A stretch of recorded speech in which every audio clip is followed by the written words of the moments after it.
I hadn't planned on this town. It wasn't on any map I had, and it wasn't in the GPS. I was following a cracked highway that stretched through miles of farmland, and the sun was folding itself behind the hills in streaks of orange and blood. The sky looked like it was bleeding into the earth. And then, almost without warning, the asphalt ended, and there it was. A town that didn't exist, or at least, one that seemed to have been swallowed by time. I slowed the car, the tires crunching over gravel that hadn't been disturbed in years. Streetlights flickered weakly, their bulbs trembling like nervous eyes. There were buildings, of course, a small diner with chipped paint, a grocery store with windows so dusty I couldn't tell if they were empty or dark with shadows, and houses lined in rows, their shutters hanging crooked, their doors cracked just a hair. Everything looked frozen, like someone had paused life mid-breath and walked away. I pressed the brakes harder than I intended, and the car groaned. A single crow cawed from a roof, its sound so loud in the empty street it made me jump. My fingers tightened around the steering wheel. I felt a pull, something in me wanting to leave, but curiosity pressed harder. I turned off the engine, and silence draped itself over me like a thick blanket. The air smelled faintly metallic, or maybe it was the heat from the asphalt mixing with decay. I wasn't sure. As I stepped out, the gravel crunched under my boots in a way that felt obscene, too loud, too exposed. The diner's sign swung gently, though the air was still. I imagined wind, but it wasn't there. The sound was hollow, like the town itself was breathing in slow, deliberate sighs. I took a step closer to the diner and caught something in the corner of my eye. A chair, half tipped over, but the way it leaned didn't feel random. It felt placed. I shook my head and looked at the houses. Mailboxes stood rigidly, some with letters spilling out, yellowed and curled. There was no rustle, no sign of a hand ever touching them. One house had its door wide open, dark inside. The porch light above flickered once, then went out. I wondered if someone had been there, someone still could be, or if it had been years since anyone walked those floors. I couldn't tell which scared me more, the presence or the absence. I walked to the first corner, the pavement cracked underfoot. Graffiti faded almost into the color of the walls, read words I didn't recognize. One said simply, "Don't leave," in jagged letters.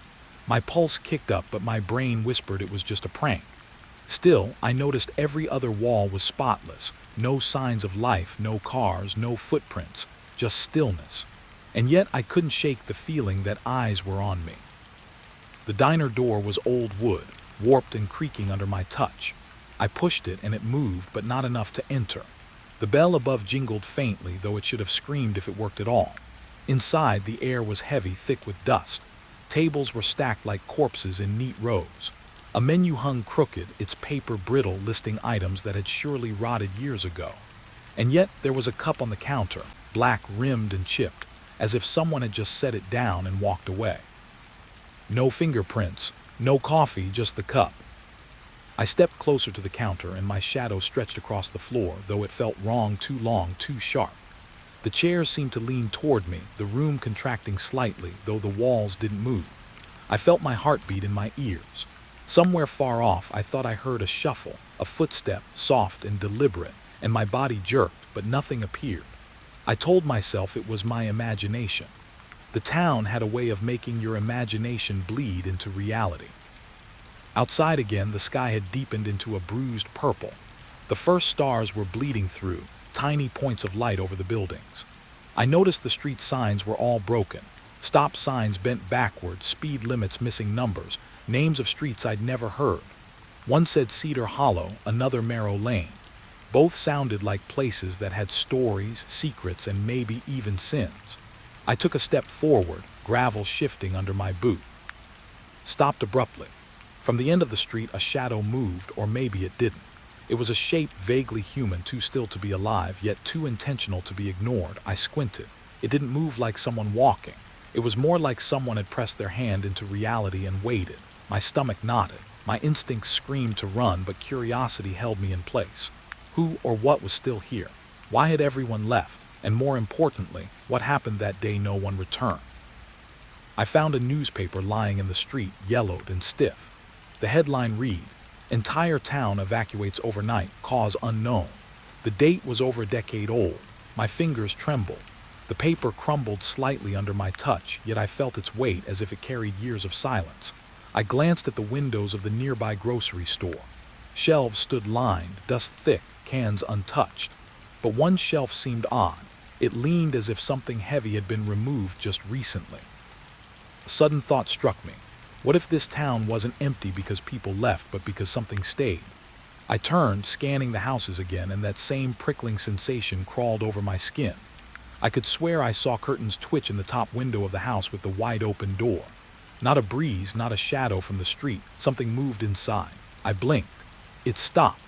I told myself it was imagination. Still, I noticed the air grow colder, unnaturally cold, despite the lingering warmth of sunset. I moved toward the church at the end of the street. Its steeple was broken, tilting slightly like a sickly tooth.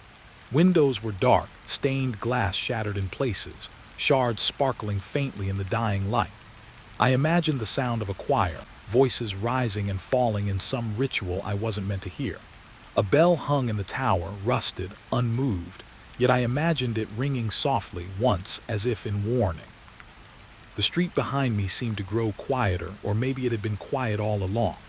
My own footsteps echoed too sharply, bouncing off the empty walls. Somewhere far off, I thought I heard laughter. It was soft, almost intimate, yet distant. A sound that belonged to someone alive, but the air was still. I spun, looking for movement, but nothing was there. My chest tightened, heart hammering in a rhythm too fast for calm thought. I reached the center of the town square. There was a fountain, dry and cracked. Carvings on its edge were worn, eroded over decades, but I thought I could see names etched freshly, too clean for the age of the stone. I crouched, brushing a finger over one. My skin felt the cold stone, but the etching looked wet, as if someone had just done it. Was someone still here, watching me? The sun slipped behind the horizon entirely. The town fell into darkness, only the faint glow of the fading sky providing a hint of shapes. Every corner seemed to shift, shadows pooling in places they shouldn't. The air felt heavier. I could hear my own breathing, ragged, and the gravel under my boots sounded louder, echoing, unnatural. I tried to convince myself that the town was just abandoned, empty, and that nothing had moved in years. But the whisper of movement, the fleeting glimpses at the edges of my vision, refused to let me believe that. I turned toward my car, the instinct to leave clawing at me, yet I couldn't bring myself to go. Not yet. Something in the way the town pressed against the edges of my perception, something waiting just out of reach, kept me rooted.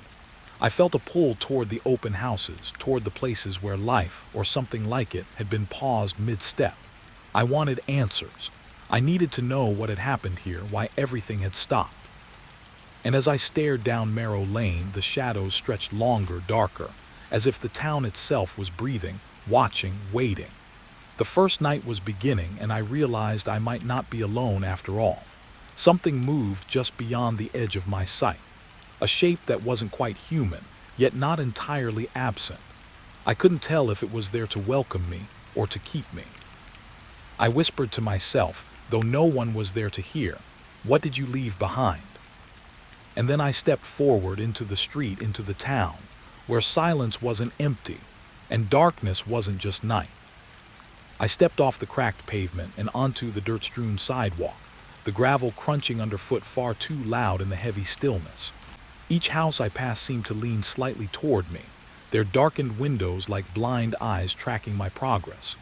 I kept my hands at my sides, fingers brushing against the rough edges of broken fences, feeling the splinters bite. Every step forward felt like moving deeper into someone else's memory, someone else's pause in time. The first shop I noticed was a small corner store, its glass display shattered long ago, the remnants of shelves jutting out like broken teeth. I crouched near the entrance, peering inside, and thought I saw movement. A figure, maybe, stepping behind the counter. My breath caught. I froze. The shadows inside shifted, though the light had died hours ago. When I blinked, the space was empty. The counter was still dusty, cans stacked haphazardly, some fallen over. No footprints. No one. Just silence. But my skin prickled, as if I had been watched, seconds ago, by eyes that had vanished before I could see them clearly. I moved along Marrow Lane, past houses with doors hanging open on rusted hinges. One home had a swing on the porch, the chain squeaking gently, though there was no breeze. I slowed, trying to convince myself it was gravity, old metal giving way. Then a low sound drifted from inside the house, a whisper almost too soft to catch. I froze. My heart thumped painfully. I whispered into the silence, "Hello." My own voice sounded alien, harsh in the quiet. The whisper didn't reply. It vanished.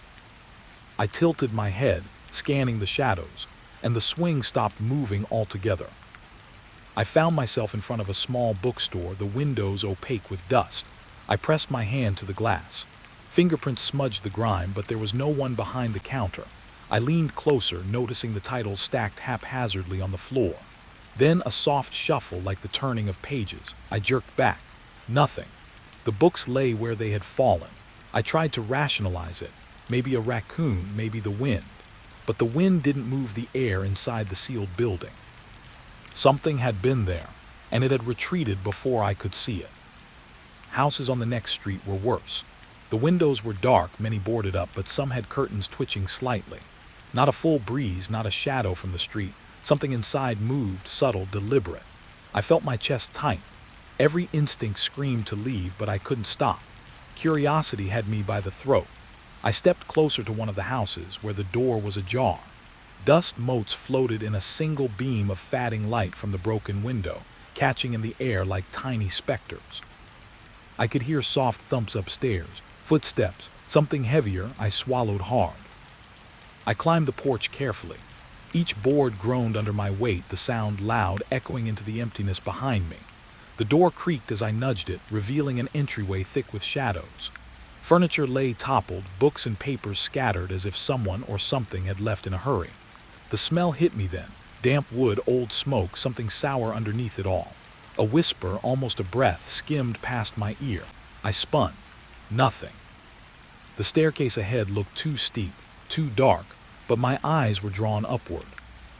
From the second floor, a shadow shifted against the wall. I squinted. It didn't have a form, not fully. Just an impression, a ripple of darkness that stretched across the hall. I stepped forward. It didn't move away, it didn't approach, it just watched. My pulse raced. I tried to convince myself it was the fading light or the angle of my shadow. But then a door slammed quietly somewhere down the hall. Not violently, just a soft, precise slam, like someone testing whether I was paying attention. I swallowed again and climbed the steps. Upstairs, the rooms were empty, though each held the memory of presence. Beds unmade, doors half open, chairs turned over as if people had left suddenly, mid-motion. A cabinet squeaked open slowly, though no one had touched it. I froze. I could hear breathing. My own. And then another breath, softer, different. I wanted to run, but I couldn't. Something about the quiet demanded I stay, that I look, that I know.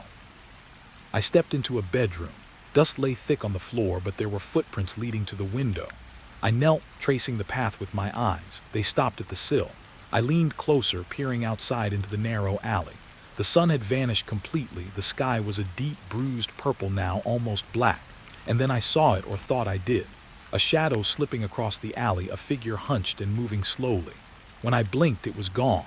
The footprints on the floor remained, though. No one had walked away. Yet somehow someone had. I moved to the next house, drawn by the faint sound of laughter. It was soft, distant, almost childlike, yet hollow, echoing in a way that didn't make sense. The house had a swing set in the yard, rusted and still, yet the air vibrated with motion. The door opened easily, and inside, the smell of old carpet and mildew hit me. The laughter stopped. I walked through the living room, careful, every step measured. Pictures hung crooked, faces smiling, frozen in time. I thought I saw one blink. In the kitchen, a chair scraped against the tile floor. I spun. No one was there. The window looked out onto the street, and I thought I saw movement, figures packing, shadows bending unnaturally. My breath caught. I tried to focus. Nothing concrete, just glimpses, just hints. Just a feeling that I was not alone. Not really. And then a door upstairs creaked, slow, deliberate, inviting or warning me. I couldn't tell which. I left the kitchen, moving toward the stairs. Each step groaned, echoing through the empty shell of the house. The second floor was a labyrinth of doors, each slightly ajar, each breathing a story I wasn't meant to hear. Behind one door, a child's toy lay on the floor. A small wooden train, dust-coated as if someone had left it mid-play. And then I heard footsteps behind me, light, careful, deliberate. I froze. My heartbeat thundered. I turned. Nothing. Just shadows pooling in the corners. The whisper came again. Not words, just a sound, human but not quite, like someone trying to speak through water. I strained to listen, moving from room to room, following the faint echoes. Each sound faded when I approached, each shadow dissolved when I looked directly. I realized I was chasing something that didn't want to be caught, or maybe didn't exist at all. Yet the feeling persisted. Presence, observation, judgment. I stepped into the last room on the floor. The window looked out over the street I had just walked, empty still, except for the shadows that seemed to stretch and twist without cause. I looked down. A notebook lay on the floor, its pages yellowed and brittle. I picked it up.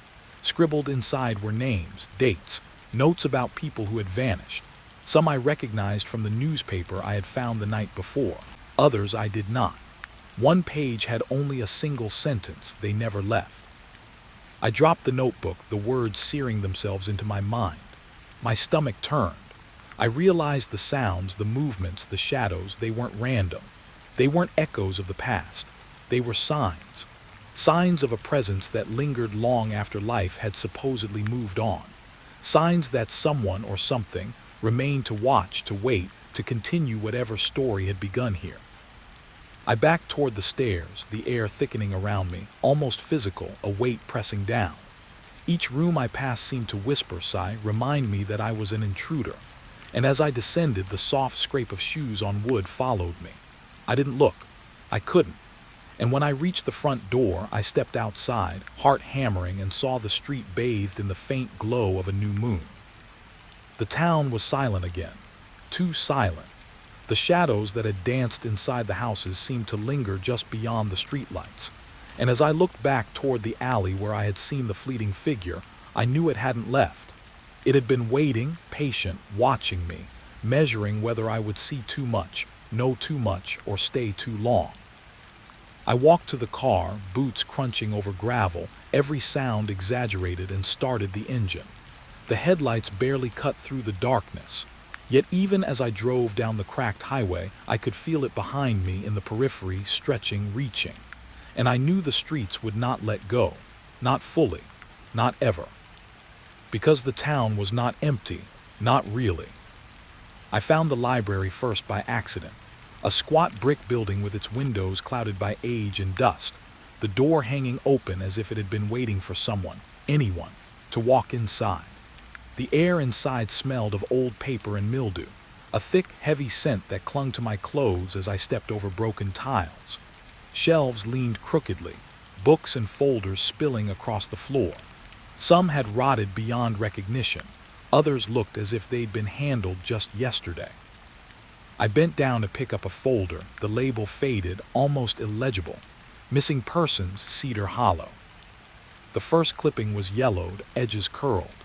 The headline read, Teenager Vanishes Overnight, Family Baffled. The photograph was grainy, a girl with dark hair and wide eyes staring at the camera as if already expecting something she couldn't name. I felt a chill creep along my spine, a flicker of recognition I couldn't explain. I tucked the clipping into my jacket pocket and moved deeper into the stacks. Each step echoed. The library wasn't large, but the sound carried strangely, bouncing off walls as if someone else were moving with me, just out of sight. I found a journal lying open on a desk near the back. The handwriting was uneven, hurried, but careful in a strange way. They come at night, but no one sees them. We try to leave, but something holds the streets, holds the air itself. We are trapped in our own town. My fingers hovered over the words. I wanted to look away, to tell myself it was just paranoia, a resident snapping under isolation. But there was a quiet weight to the page, a truth that pressed against my chest. I kept reading. More clippings followed. Man disappears near grocery store. Witnesses recall shadows. Entire family vanishes. Dog found alone in yard. Each story had the same strange pattern. People leaving or disappearing, never a trace, always an echo of movement, a suggestion of presence. And in almost every photograph, someone in the background looked blurred, stretched oddly like the camera had caught something it shouldn't. My stomach turned. My pulse raced. I was seeing the town not as empty, but as alive in a way I couldn't comprehend. I gathered as many clippings as I could, stacking them on a long reading table. Dates and names piled up in a confusing, terrifying tapestry. Disappearances spanned decades, yet there was a rhythm to them, a cycle. Every few years, a family, a child, an elderly man, gone overnight. The journalist's notes expressed frustration, fear, even doubt, but none explained why. And then I found it, a single editorial note scrawled in red pen on the edge of a clipping. They never left. We never left. You never leave once you see. Breath caught, I blinked, tried to shake the thought, but the words burned themselves into my mind. I glanced at the windows. The town outside was dim now, the moon casting faint light across cracked sidewalks. I could see shadows moving ever so slightly, shapes that shouldn't be there, stretching along the edges of walls. I shook my head. My eyes darted back to the table, back to the clippings, but something about the movement outside made my skin crawl. The town wasn't just a place. It was aware, observing, waiting. I opened another journal, smaller, its leather binding cracked. Inside, entries were dated, precise. July 14th, the boy never returned. No footprints in the dust. The wind carries voices that aren't ours. Another entry, October 3rd, shadows slip between houses. They watch through windows. They listen when doors are closed. My fingers traced the lines. The handwriting trembled at times as though the writer had been shaking with fear. I realized that fear wasn't just present in the words. It was in the air of the building, in the way the shadows shifted as I moved. I began to notice patterns. Every disappearance happened near the edges of streets, near the corners where the light from the street lamps barely reached. The photographs showed subtle distortions. People weren't simply gone, they were taken, or drawn into the town itself in some way I couldn't explain. I flipped through more pages. They leave nothing behind but the feeling of being watched. Don't trust the streets after dark. The entry ended abruptly, the sentence unfinished, and I felt the weight of it settle in my chest. A noise made me flinch. Footsteps. Light, deliberate, coming from the street outside, or so I thought. I froze. The sound stopped when I held my breath. Then another shuffling closer, almost inside the library itself. I wanted to call out, but the voice in my throat caught. My pulse pounded. The rational part of me whispered, "It's just an animal, a raccoon, a branch scraping the wall." The rest of me screamed that this was different, that whatever had taken people here still lingered. I moved toward the front door, trying to get a glimpse outside. The moonlight revealed empty streets, but the shadows seemed thicker, darker along the alleyways and between houses. And then I saw it, just for a second, a figure crouched low, moving against the corner of the brick wall. Not running, not fleeing, observing. I blinked. Gone. The shadows returned to their static stillness, but the memory of that movement pressed into my mind. Someone or something was still here, and it had always been here. I gathered more journals, each one detailing the same pattern, the same rhythm. Families leaving suddenly, children vanishing in the night, notes about whispers, moving shadows, faint lights in windows with no one inside. The more I read, the heavier the room felt, like the weight of all those lost lives pressed down, invisible yet real. My hands shook. I had to step back, breathe, remind myself I wasn't the next. And yet the more I thought about it, the more I realized I had already entered a story far bigger than me. I noticed a small cabinet tucked into a corner, its door ajar. Inside were personal belongings, photographs, keys, letters, all left behind as if the owners had intended to return but never did. A dog's collar, a child's toy, a pair of shoes worn and dusty. I lifted a letter carefully. The handwriting was neat, deliberate, but the words chilled me. We thought it was temporary. We were wrong. The town doesn't release you once it has chosen. The air felt heavier, and I realized I was trembling. Not from cold, not entirely from fear, but from recognition. I had seen glimpses of this before in the streets, in the shadows. The town itself had rules I didn't understand, and yet I was following them blindly. The missing weren't gone. Not fully. Not ever. They lingered, pressed into the edges of the streets, trapped in the shifting air, bound to the shadows. A small sound drew me toward another shelf. A journal opened at the middle listed names with dates. One entry was recent, KM still searching. Night falls too soon. The town watches. My eyes widened. I flipped back. KM was my initials. My heartbeat spiked. My hands shook so violently I almost dropped the book. Someone or something had known I would come, had been waiting. The thought pressed on my mind, heavy and suffocating. I tried to leave, but the library seemed to stretch. The door, once just a few steps away, now felt miles off. Shadows pooled along the edges of the shelves, moving subtly, almost like breathing. My mind raced. I wanted to rationalize, to step back and say it was fear making everything seem larger, more menacing. But the shadows, the whispers in my ears, the way the air moved against me, it all screamed truth. The town was alive, and it remembered me. I backed into a corner, pressing myself against the wall, the old wooden paneling cold under my palms. The shadows at the edges of the room shifted again, pooling toward the center like ink in water. A whisper, a breath, a syllable I couldn't place. "You are here, you belong." The voice was soft, insistent, intimate. My knees shook. I wanted to run, but my feet refused. The more I thought about leaving, the more I realized I had already been absorbed, if only partially, into the town's memory. I picked up a final journal, small, its pages almost brittle enough to crumble. Inside were lists of names, notes about people who had vanished in the streets, the same names I had seen in clippings, some scratched out, others underlined. One page had a single sentence repeated over and over: "Never alone, never leave." I read it aloud, trembling. The words felt like a warning, a promise, and a curse all at once. I stepped toward the door again, fighting the weight in my chest, the pressure of unseen eyes following me. The library was quiet, but the silence was thicker now, heavier. As I reached for the handle, a soft shuffle behind me made me jump. Nothing appeared, but I knew the room had shifted. The shadows seemed closer, stretching toward me, aware of my every movement. And yet when I turned fully, there was no one. Only the empty shelves, the scattered journals, the forgotten papers, and the sense that the missing were watching, waiting, present just beyond sight. I forced the door open and stepped outside. The streets were empty still, but I could feel them. Every house, every broken fence, every tilted shutter seemed to pulse with memory, with presence. I gripped the newspapers and journals I had gathered, heart hammering, knowing I had learned too much already. The missing weren't gone. They had never left. And the town itself, would never let them go.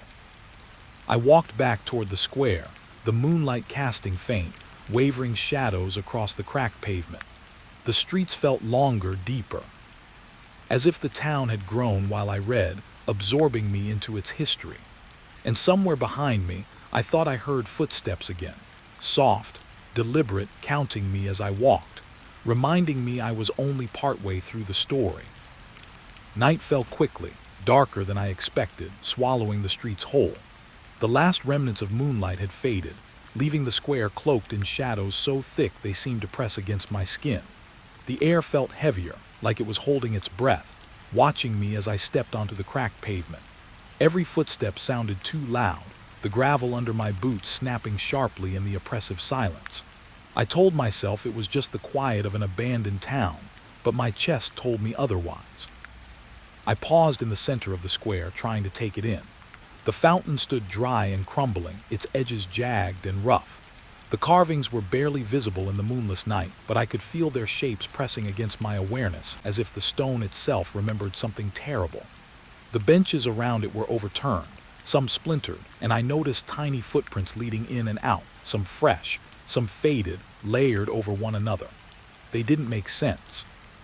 They belonged to no one, yet to everything that had been here. I stepped closer to the fountain, and the shadows seemed to stretch outward from it, pooling along the edges of buildings, melting into the alleys. A cold breeze, or maybe something colder, skipped across the square. It wasn't wind. It carried voices, faint, soft, unintelligible whispers that grazed the edges of my hearing. I tried to focus, tried to catch words, but every time I thought I heard something clear, it dissolved into static murmurs. My stomach knotted, and a shiver ran down my spine. I walked toward the diner, the one I had explored earlier, its chipped sign now a dark silhouette. The windows were opaque with grime, yet I could feel eyes on me. The air thickened, every breath a struggle, heavy with anticipation. I told myself there was no one here. No one alive, at least. But the more I moved, the more I sensed it. I wasn't alone. Something watched from every corner, every shadow bending slightly, as if observing from angles my eyes could not reach. I reached the diner's entrance, and the bell above the door jingled faintly, though no hand had touched it. The sound echoed into the night, sharper than it should have been, and then it stopped abruptly. Silence swallowed the square again.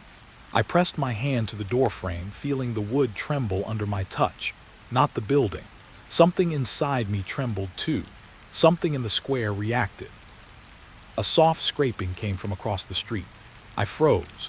The sound was subtle but deliberate, measured, like someone, or something, walking carefully along the cracked pavement. I turned, straining my eyes, but saw nothing. Only the shadows stretching unnaturally, leaning toward the edges of the buildings, converging in corners and alleys. I realized that every movement I made caused them to shift, subtly, as if they were aware of me, adapting to me. I moved toward the old grocery store. The windows were dark, shelves lined with dusty cans, yet I could hear faint thumps inside, soft enough that I had to tilt my head to catch them. Footsteps. No, too irregular. Something heavier moved within, brushing against the air in a deliberate rhythm. I pressed my face to the glass. Nothing. Just darkness and dust motes suspended like tiny stars. I took a step back, but the air felt thicker now, like it had grown heavier while I stared. Something followed. Something that didn't need to move to be present.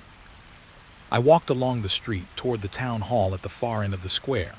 Its silhouette was sharp, the broken steeple pointing into the void above.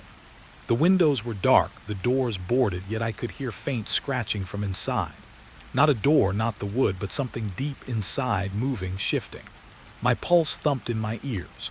I whispered to myself, trying to ground my thoughts, just old buildings, just wind and decay, nothing more.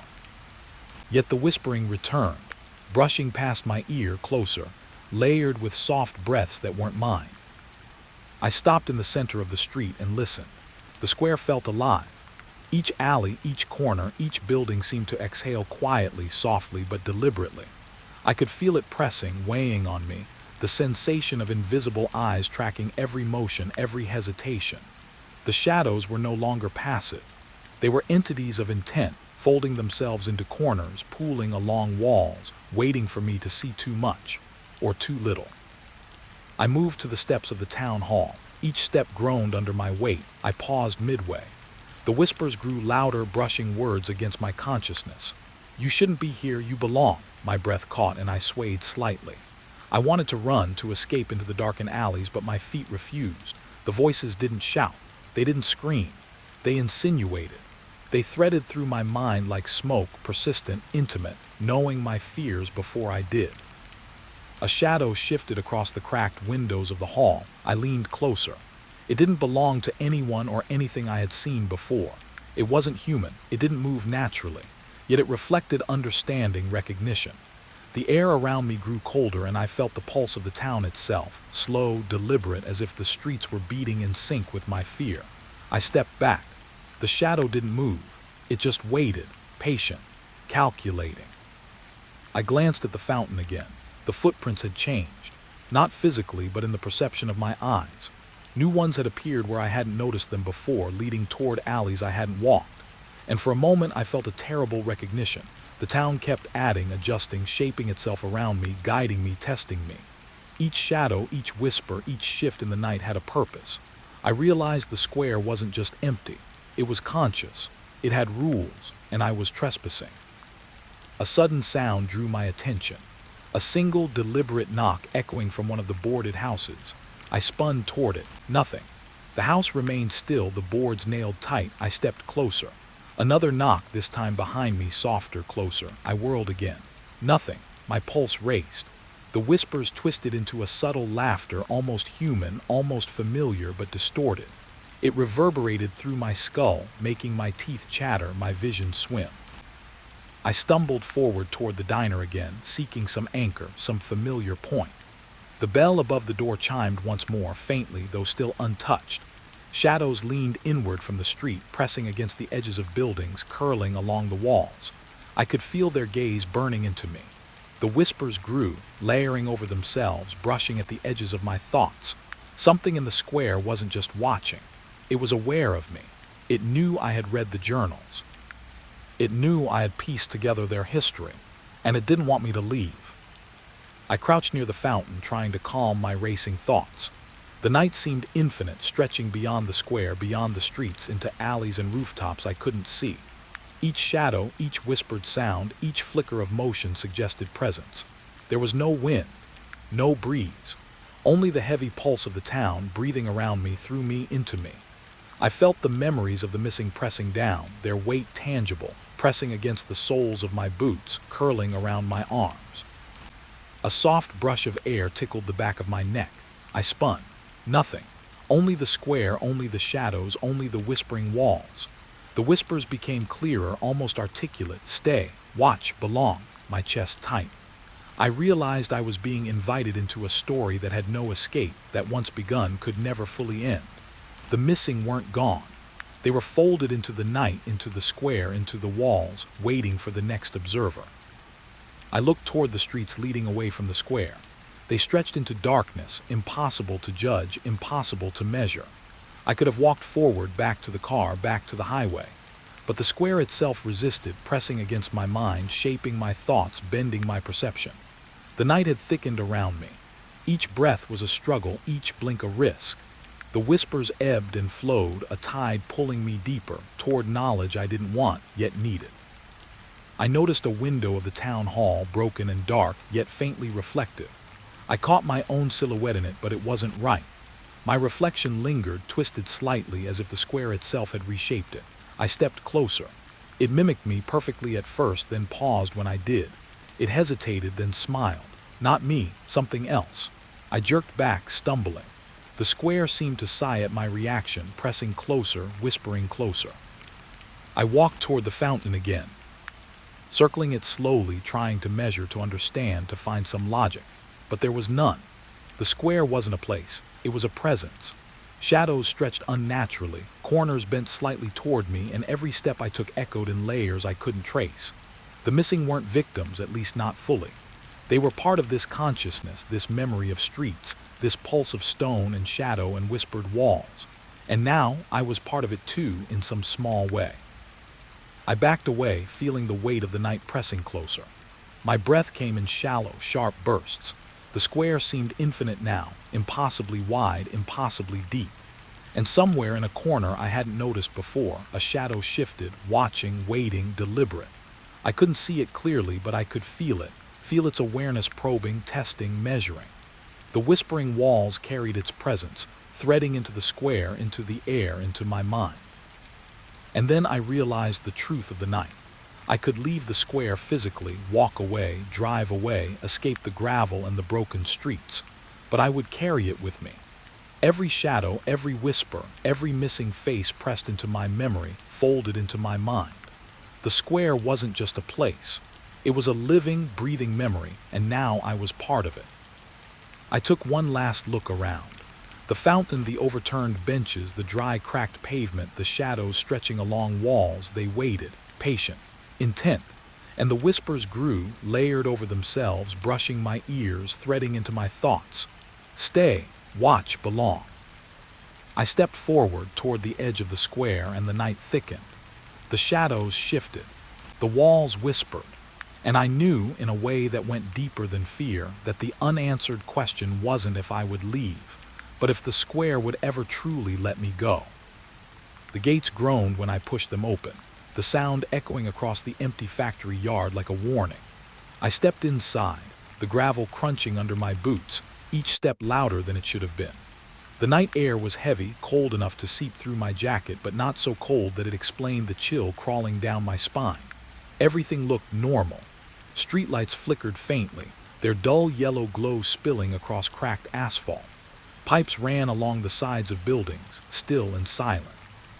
Smoke didn't rise from chimneys, but the smell of rusted metal hung thick, almost alive. I ran a hand over the scanner at the entrance, ticking off the check-in steps as routine dictated. My flashlight cut a narrow swath through the darkness, illuminating the empty streets in circles of pale light. I had walked factory lots before, towns abandoned for years, but this one was different. The silence wasn't empty. It was expectant. waiting. I told myself I was imagining it, that the night was just quiet, that ghosts were only stories. Yet, every instinct screamed that I wasn't alone. I moved toward the first building, a warehouse with peeling paint and broken windows. The door rattled under my push, but nothing came from inside. Just darkness, swallowing the flashlight beam hole. I stepped inside anyway, boots clanging against the concrete floor. The air smelled of oil and decay. Machinery lay scattered, long cold gears rusted stiff. A faint draft whispered through the broken walls, carrying with it a soft metallic scent. I froze for a moment, thinking I heard a hiss, like a valve letting out pressure, but the factory had been silent for years. I walked further in, my light slicing across old conveyor belts and overturned crates. Shadows pooled in the corners, stretched oddly, but there was no wind. My own breath seemed louder than it should, the exhalations catching in my throat. A loose panel on the wall shifted slightly, as if something had brushed past it. I spun, light darting across the room, but saw nothing. Only the same empty floor, the same lifeless machinery. I told myself it was a rat, or maybe a draft. Maybe my eyes were playing tricks. But my pulse had quickened, and the shadows seemed to twitch as I looked at them. I moved toward the second floor, stairs creaking under each footfall. My hand traced the railing, splintered and cold. I could see down into the warehouse, the light from my flashlight bouncing off metal and glass, scattering in tiny specks. For a moment I thought I saw movement, something at the far end of the floor, pale, indistinct. But when I blinked, it was gone. My throat tightened. I whispered to myself, "You're imagining it. You're imagining it." The words did little to calm me. I had walked these halls only a few minutes, yet the building already felt alive. Watching, breathing, waiting. I reached the main office, the doors hanging crooked on rusted hinges. Papers littered the floor, yellowed and curling at the edges. An old calendar hung on the wall, last marked decades ago. My flashlight landed on a chair that had toppled over, its shadow stretching across the wall like an arm reaching for me. I stepped carefully, boots crunching over debris, and the air felt heavier with every move. A faint scratching sound came from the far corner, slow, deliberate. I froze, scratching on metal, wood. Hard to tell. It stopped the moment I strained to listen. I set down my bag on the desk, trying to shake the tension creeping up my spine. My radio crackled once, static, a whisper I couldn't understand. I raised it, speaking into it. All clear so far. No answer, only silence. And then from somewhere deep in the office I heard it again. A faint thump, footsteps. No, not footsteps. Too soft, too irregular, like something shifting its weight carefully, deliberately. My eyes darted across the room. Nothing. Just papers, shadows, and dust motes suspended in the air. I forced myself to move, scanning each corner. Filing cabinets leaned crookedly, drawers half open. My light flicked across a wall of old photographs. Faces of workers long gone stared back at me, frozen in black and white. Something about the eyes unnerved me. They weren't smiling, they weren't neutral, they were watching. I shook my head, trying to focus on procedure on the shift ahead. Check doors, check cameras, note anything unusual. Nothing unusual, nothing unusual. The mantra helped slightly, but the tension lingered like a pulse under the skin. I moved to the main floor again, flashlight cutting across the machinery. Conveyor belts lay still, metal frames bent and rusted, but in the corner I saw a stack of crates that hadn't been there before. I froze. I hadn't passed that corner yet. My heart thumped. I approached cautiously. The crates were stacked neatly, too neatly, with no dust on top. I lifted a box carefully. Inside, old tools, nothing remarkable. But the arrangement, it felt deliberate. Someone or something had been here. Or still was. I turned toward the exit, needing a breath of outside air, but the hallways seemed longer than before, corners sharper, shadows deeper. My flashlight beam wavered slightly, though the batteries were fine. I whispered under my breath, "Focus, focus." Each step forward felt heavier, like the building itself resisted movement. The silence pressed against my ears. No wind, no traffic, no distant sounds of life. Only the occasional whisper, barely audible, brushing past my consciousness. I checked the cameras in the security room. All screens were black, not offline, black. My pulse accelerated. I tapped a button, flicker. A shape appeared on one monitor. pale, fleeting, too fast to identify. I leaned closer. Nothing. Just the empty warehouse floor. My hands shook slightly. I had been here for less than an hour. Already I felt the building's awareness pressing in, testing me, gauging my reaction. I moved through the east corridor. Doors lined the walls, some open, some closed, some hanging on broken hinges. Every room I entered was the same: dust, debris, silence. But I could feel it, the weight of expectation, the sense of eyes on me, following, always following.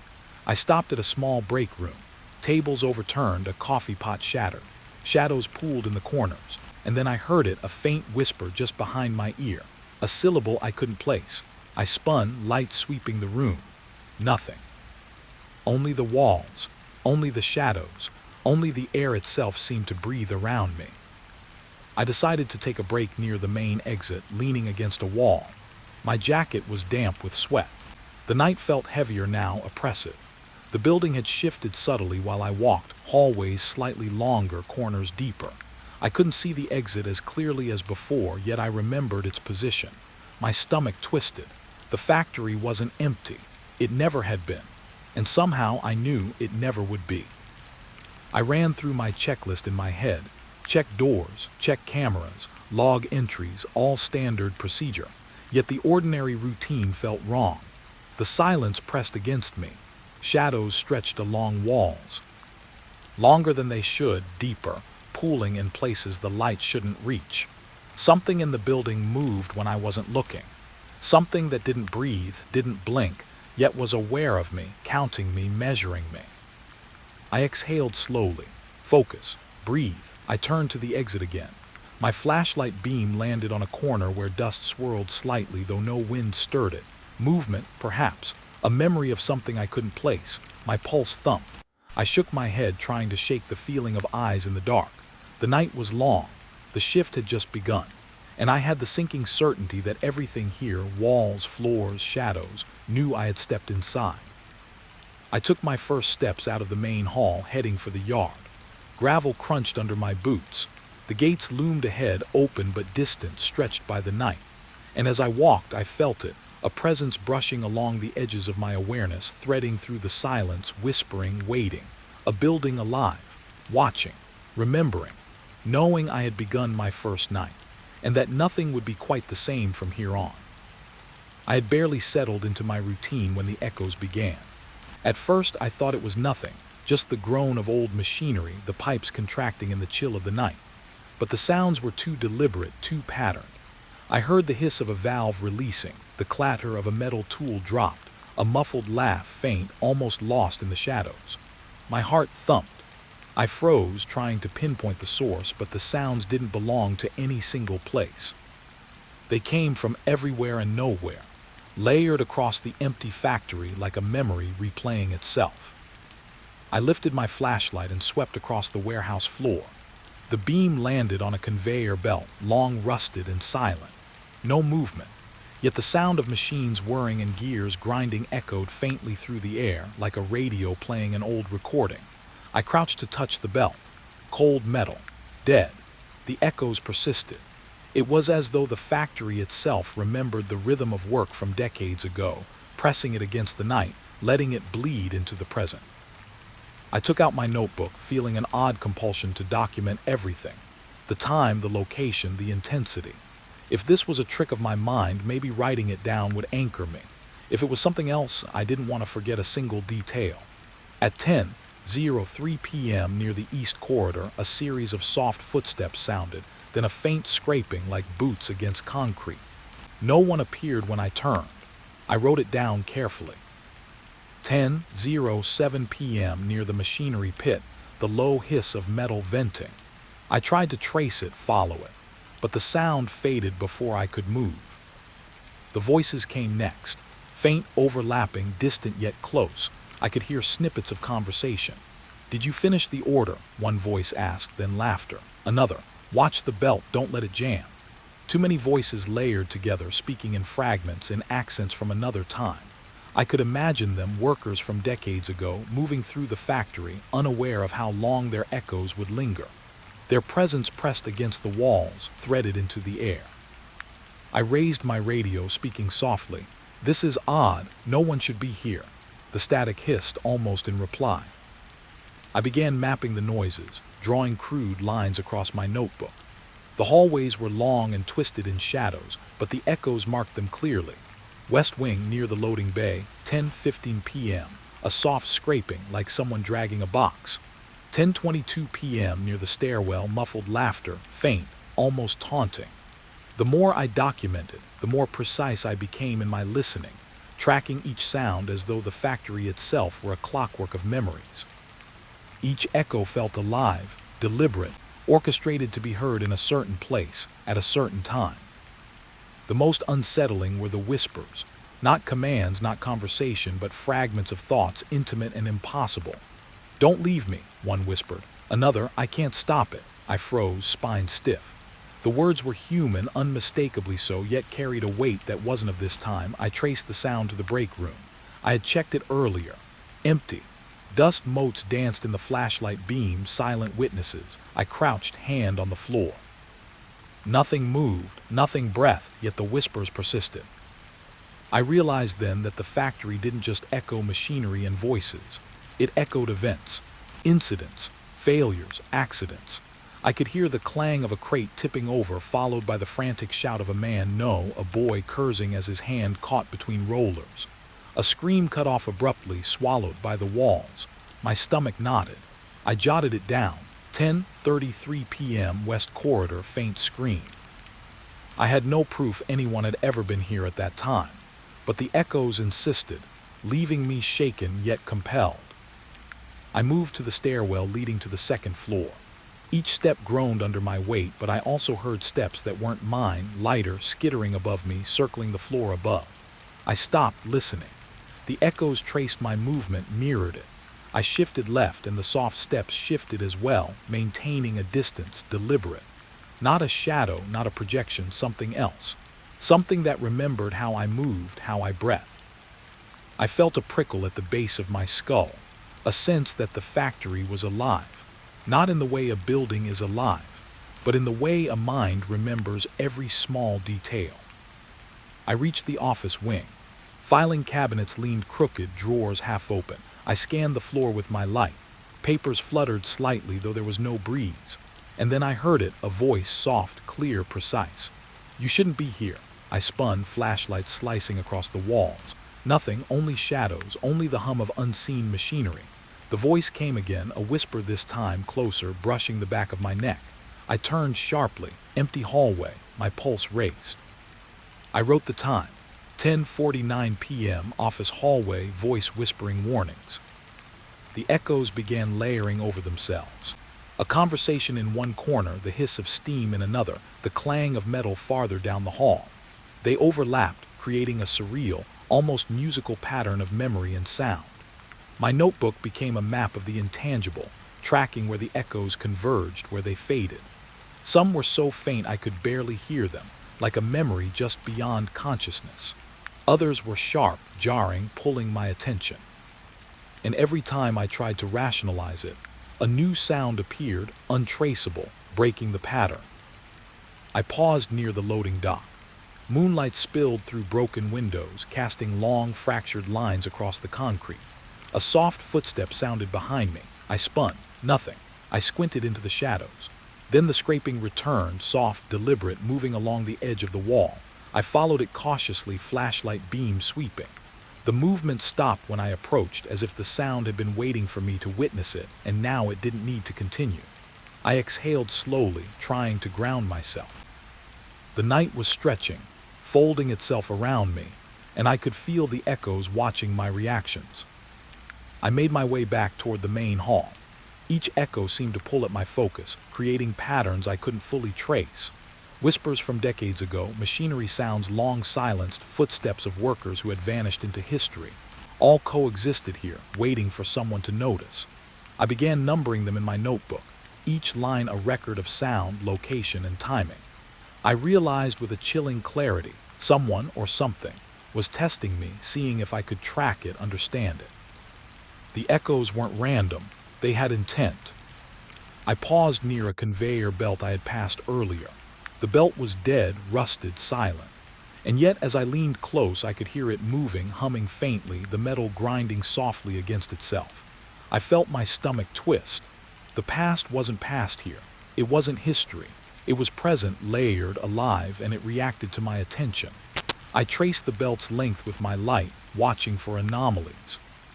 Shadows clung closer now, following my movement along the edges, stretching unnaturally, curling toward the echoes like they fed on them.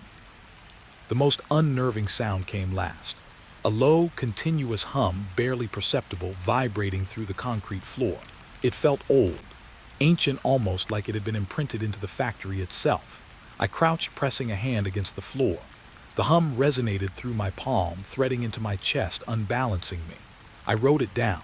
11:18 p.m. main hall, low frequency vibration. Whatever it wasn't human, not entirely. And yet it carried a rhythm I recognized. Machinery, voices, fear, life, all layered together. A memory trapped in stone, metal, and shadow. I leaned back, exhaling sharply, trying to focus. The echoes persisted, soft but insistent, brushing against my ears. Threading into my thoughts, I realized I could track them all night if I wanted to, map the entire building with sound alone. And maybe I would. Maybe that was the point. To bear witness, to chart the memories that refused to die. The factory didn't want me gone. Not yet. It wanted me to know, to understand, to participate in the pattern it had preserved for decades. I straightened, gathering my notebook and flashlight. The night stretched before me, long, layered with echoes, whispers, and shadows. The factory had begun to speak to me, and I had begun to listen. My shift was only starting, and already I felt the weight of history pressing down, guiding me, testing me. The echoes would not stop. They would follow me, layer upon layer, memory upon memory, until I either understood or became another echo myself. I had been walking the East Wing for hours, flashlight cutting through the blackness, the echoes of the past following me like a shadow I couldn't shake. My notebook lay open in my pocket, pages already filled with timestamps and locations, yet the unease in my chest was growing with every step. The factory was no longer just remembering, it was showing me. Subtle at first, a door that had been closed for decades shuddered in its hinges. Then slowly, almost reluctantly, it creaked open, revealing a room frozen in time. Inside, the smell hit me first. A mixture of dust, rust, and something more metallic, sharper, almost coppery. My flashlight revealed overturned chairs, shattered glass glinting like tiny stars, and a layer of grime so thick it seemed like the room had been abandoned not just for years, but for centuries.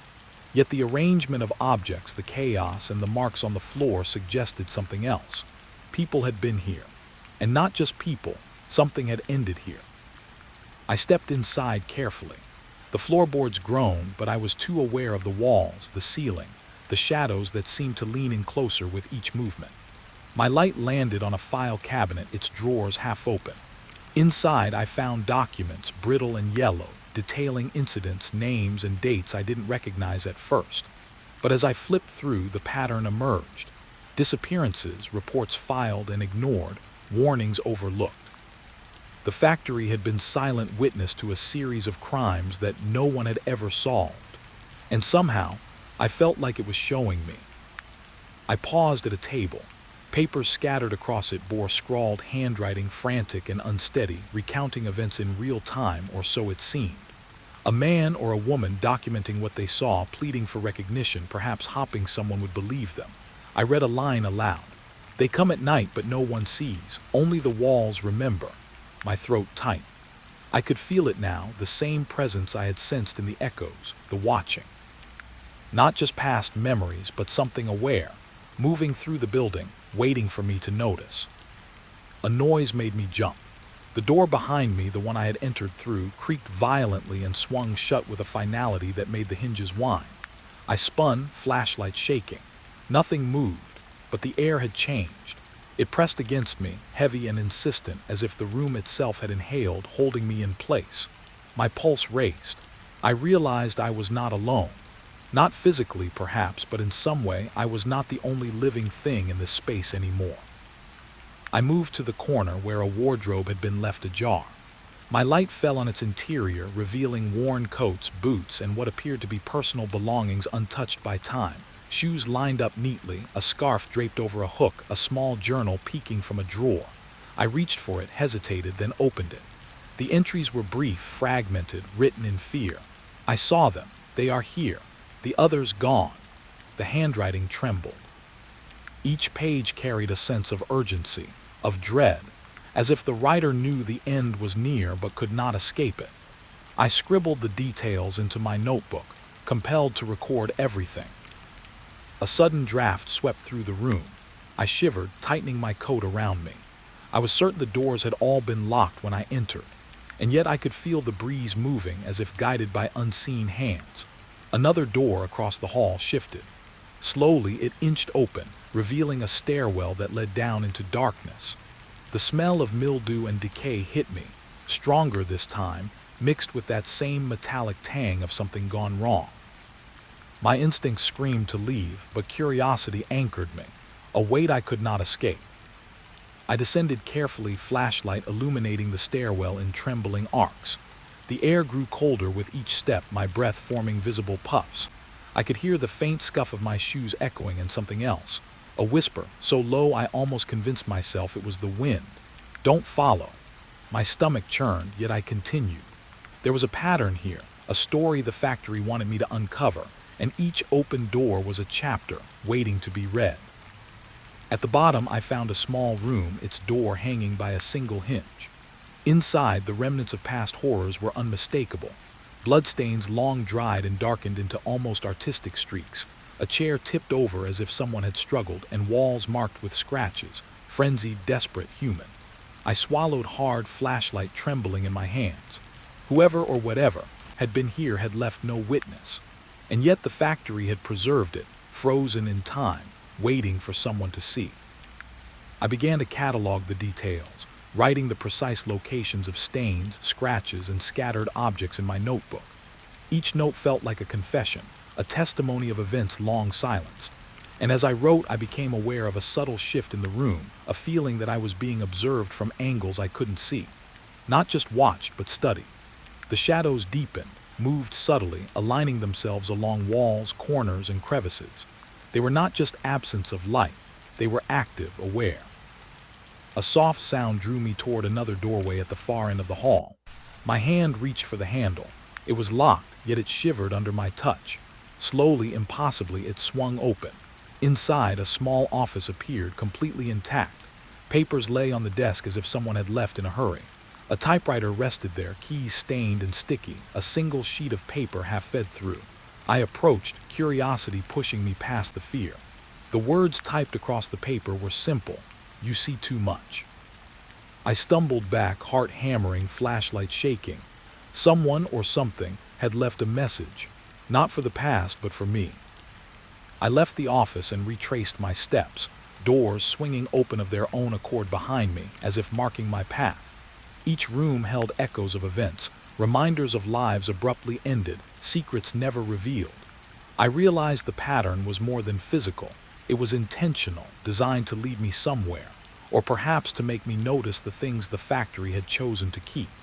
The weight of it pressed on me. Each revelation carried both dread and fascination. And then I felt it, a presence, something that had been following me through the open doors, silent but undeniable. My skin crawled. The air seemed heavier near the exit, as if a shadow lingered, stretching toward me. I could feel it watching my reactions, gauging my fear, testing my attention. The factory had become a living maze, not just of rooms and corridors, but of memories, intentions, and unspoken warnings. I paused in the main hall, flashlight sweeping across walls, doors, and shadows. All the open doors were behind me now, like a trail I had unknowingly followed. My breathing was shallow, but my mind was alert, piecing together what the factory wanted me to see. The air thrummed with something unseen, and in that thrumming I thought I heard a step, or maybe it was my imagination. But it was too deliberate, too aligned with my movements. Someone or something was following me. I started toward the exit, heart pounding, notebook clutched tightly. The echoes I had tracked earlier blended with the present, overlapping, creating a tapestry of sound, memory, and presence. Each step forward was mirrored in some subtle shift of air, a whisper of movement I couldn't locate. And yet I knew I wasn't imagining it. The factory wasn't done with me. Not yet. The open doors were not just passageways, they were invitations. And behind me, something followed, patient, unseen, waiting for the moment to reveal itself. I paused at the final doorway before the main hall. A draft kissed my neck, carrying faint whispers. "You shouldn't have come." My pulse thundered. I felt the weight of history, of unsolved crimes pressing on me, demanding recognition. And then in the corner of my eye, a shadow shifted, not a trick of light, not a reflection, but a presence, solid in intent if not in form. It lingered just out of reach. A reminder that the factory story was far from finished. I took a deep breath and stepped through the doorway into the hall. Doors swung gently behind me, memories locked and unlocked at will. I realized then that my journey had only begun. The factory had opened itself to me tonight, revealing fragments of its secrets, but it had not given up all its answers. Something was following, unseen but unmistakable, and I knew, without doubt, that it would not let me leave untouched. The road had been empty for miles, and the headlights barely cut through the thick haze rolling off the fields. I hadn't expected much, just a place to rest, but then I saw it. A lone motel, its neon sign flickering like it was struggling to stay alive. The name was half-lit, letters missing, buzzing in rhythm with the wind. Pulling into the lot, I felt that familiar knot in my stomach, the one that tightens when something isn't right but you can't yet put your finger on why. I parked, engine still running, and stared at the building. The paint was peeling, windows dark, and a single dim light flickered in the office. No cars, no people, just the wind tugging at a broken welcome mat. I stepped out, boots crunching against gravel, and approached the entrance. The air smelled of damp wood and something older, something lingering from long before I arrived. Inside, the lobby was small and shadowed. The front desk was polished enough to shine faintly under the pale overhead bulb, but it had an odd emptiness to it, like it had been scrubbed of warmth. Behind the counter sat the receptionist, a thin woman with a pale, sharp face, her eyes almost too still. She looked up at me, expression neutral, and for a moment it felt like she was measuring me, seeing past my eyes, past my voice. "Room for the night," I said, forcing a casual tone. "Of course," she replied, voice soft, deliberate. Too soft. Her hands moved slowly, pulling out a key, then pausing, fingers hovering as if unsure whether to hand it to me. I noticed a ledger on the counter, pages yellowed and filled with neat handwriting. Names, dates, room numbers, and in one column a single word repeated every so often. "Missing." My throat tightened. I looked back at her. "Is that normal?" I asked, nodding toward the ledger. She didn't answer immediately. Her eyes flicked to the ledger, then back to me. "We have guests who sometimes check out differently," she said finally, her tone neutral but carrying a weight I couldn't place. There was no fear in her, only quiet, like she was speaking of the weather, of rain or wind, not of people vanishing. I felt my pulse quicken. Something about the stillness of the lobby, the way the light flickered across her face, made me aware of every creak in the building, every hum of the fluorescent bulb overhead. The air felt thick, almost viscous, pressing against my skin. "Thanks," I said, taking the key. I tried to make light of it, but the sound of my own voice seemed loud, intrusive. She didn't offer a smile, just a subtle nod. As I turned toward the hallway, I thought I saw movement in the reflection of the glass behind the counter, shapes shifting too quickly, too deliberately. But when I looked directly, nothing was there. The hallway was narrow, carpet faded and threadbare. I noticed the walls were dotted with old photographs, each frame tilted slightly, as if the building itself had been slowly bending time. I studied them briefly. Families on vacation, couples holding hands, travelers with wide eyes. But each photo had something off. A shadow in the corner, a hand not quite resting naturally, smiles too rigid, eyes that seemed to follow me. I shook my head, telling myself I was seeing patterns, coincidences. Room 7 was at the end of the hall. The key fit smoothly into the lock, though the metal was cold and heavy in my hand. Inside, the room smelled of disinfectant and something older, a faint metallic tang. The bed was neatly made, a single lamp casting a pale circle of light. It felt normal at first glance, almost inviting, but the shadows pooled heavily in corners, and I could feel them stretching toward me, weightless and patient. I dropped my bag, ran a hand over my face, and tried to settle. The night outside was silent. No crickets, no wind, no hum of distant traffic, only the faint sound of the fluorescent light buzzing. I tried to shake the feeling, telling myself it was just an old motel, that the missing guests were probably exaggerated stories. But the ledger lingered in my mind. Missing, missing, each word like a whispered warning. I decided to check the bathroom before settling in. The tile was cracked, water stains dark along the edges. The mirror reflected me, but for a brief second I thought I saw someone else behind me, a figure, fleeting, blurred. But when I spun, nothing. Just the empty room, my own shallow breathing, and the faint smell of metal lingering in the air. Sitting on the edge of the bed, I opened my notebook. I jotted down details: the receptionist, the odd stillness, the repeated word in the ledger. I wrote slowly, aware of the silence pressing against the walls, the way the shadows seemed to pulse with my pen strokes. Something in this motel wanted to be noticed, to have its story acknowledged, but not in words alone. The walls themselves seemed to remember what had happened here. A knock came at the door. Startled, I froze, listening. Another knock, soft but deliberate. My hand went to the doorknob. Nobody outside. I called, but the silence returned, thick and unbroken. When I finally opened the door, the hallway was empty, the dim light swaying gently above. No footsteps, no signs of anyone passing. Only the faint creak of the floorboards settling under some invisible weight. I sat back down, heart pounding, flashlight now on. I scanned the corners of the room. Shadows, yes, but also shapes. I could have sworn I saw a chair tilt slightly, a curtain flutter though the window was closed, and the reflection of someone standing just beyond the doorway. But each time I focused, nothing remained. The motel was playing tricks, or perhaps it was more deliberate than that. I remembered the ledger again and the word that repeated itself: missing. And suddenly I realized the receptionist's vague demeanor wasn't indifference, it was a warning, or maybe a resignation. Some people knew the motel's secret and had chosen silence. Others had disappeared, and tonight I was the newest guest, the next to walk its halls at midnight. The clock on the wall ticked slowly, a rhythm that seemed exaggerated in the silence. Each tick was heavy, marking not only the passing of time but my awareness of it.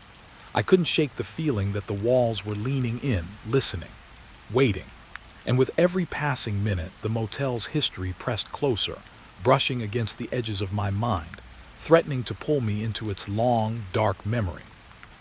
I tried to distract myself, imagining the receptionist folding laundry or tending to the office. But the thought didn't help. The silence was too complete, the shadows too thick. Every sound I made, the scrape of my pen, the creak of the bed frame, seemed magnified, as if the motel was cataloging my presence just as it had cataloged the others. Finally, I lay back, eyes on the ceiling, and told myself to rest. But sleep didn't come easily. Outside the window, the wind whispered against the broken neon, carrying a faint hum that sounded almost like voices. I didn't dare look. Somewhere in this quiet motel, someone or something had made the midnight hour their own.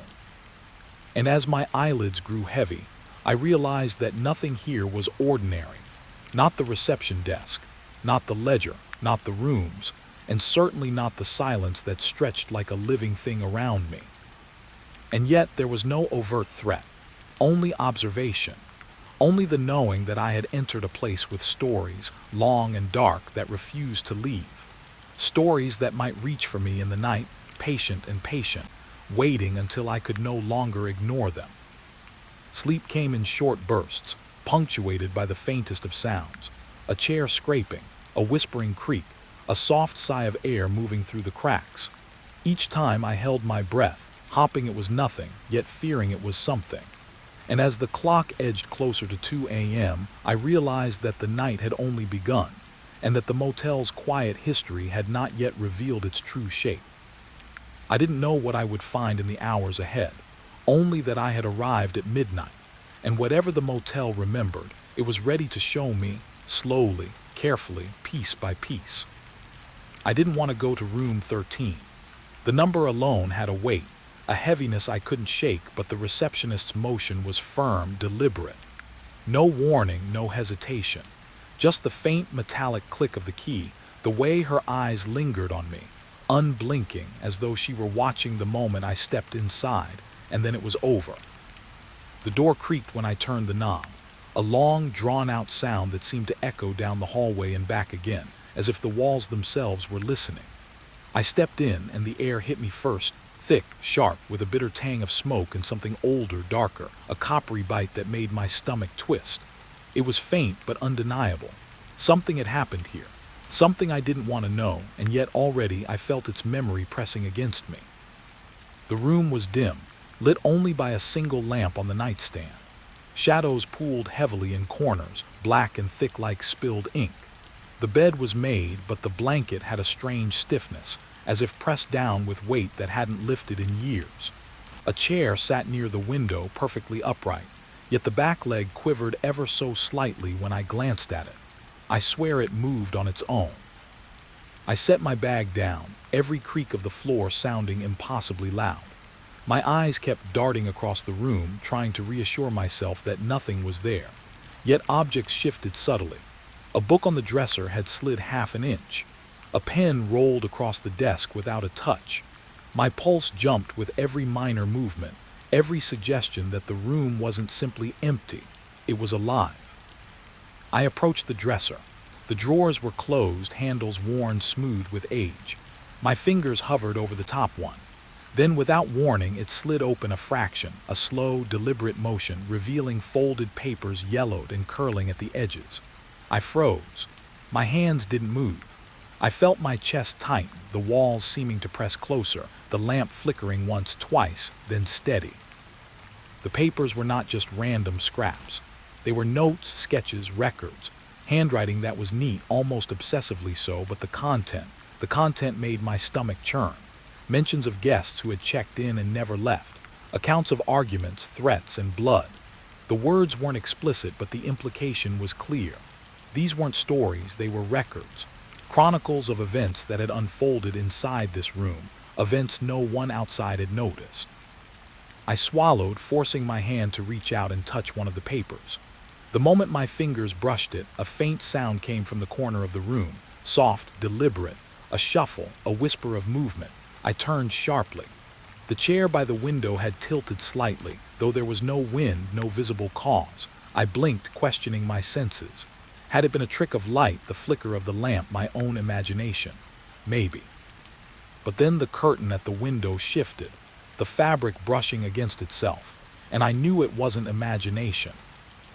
I backed toward the bed, heart pounding, trying to convince myself that the room was simply old, alive with memories that had been recorded in dust and decay. Yet the air felt aware, pressed against me, watching, and I could feel it moving around me, brushing against the backs of my arms, nudging my ears with a whisper I couldn't hear but knew was there. I tried to focus on the bed again.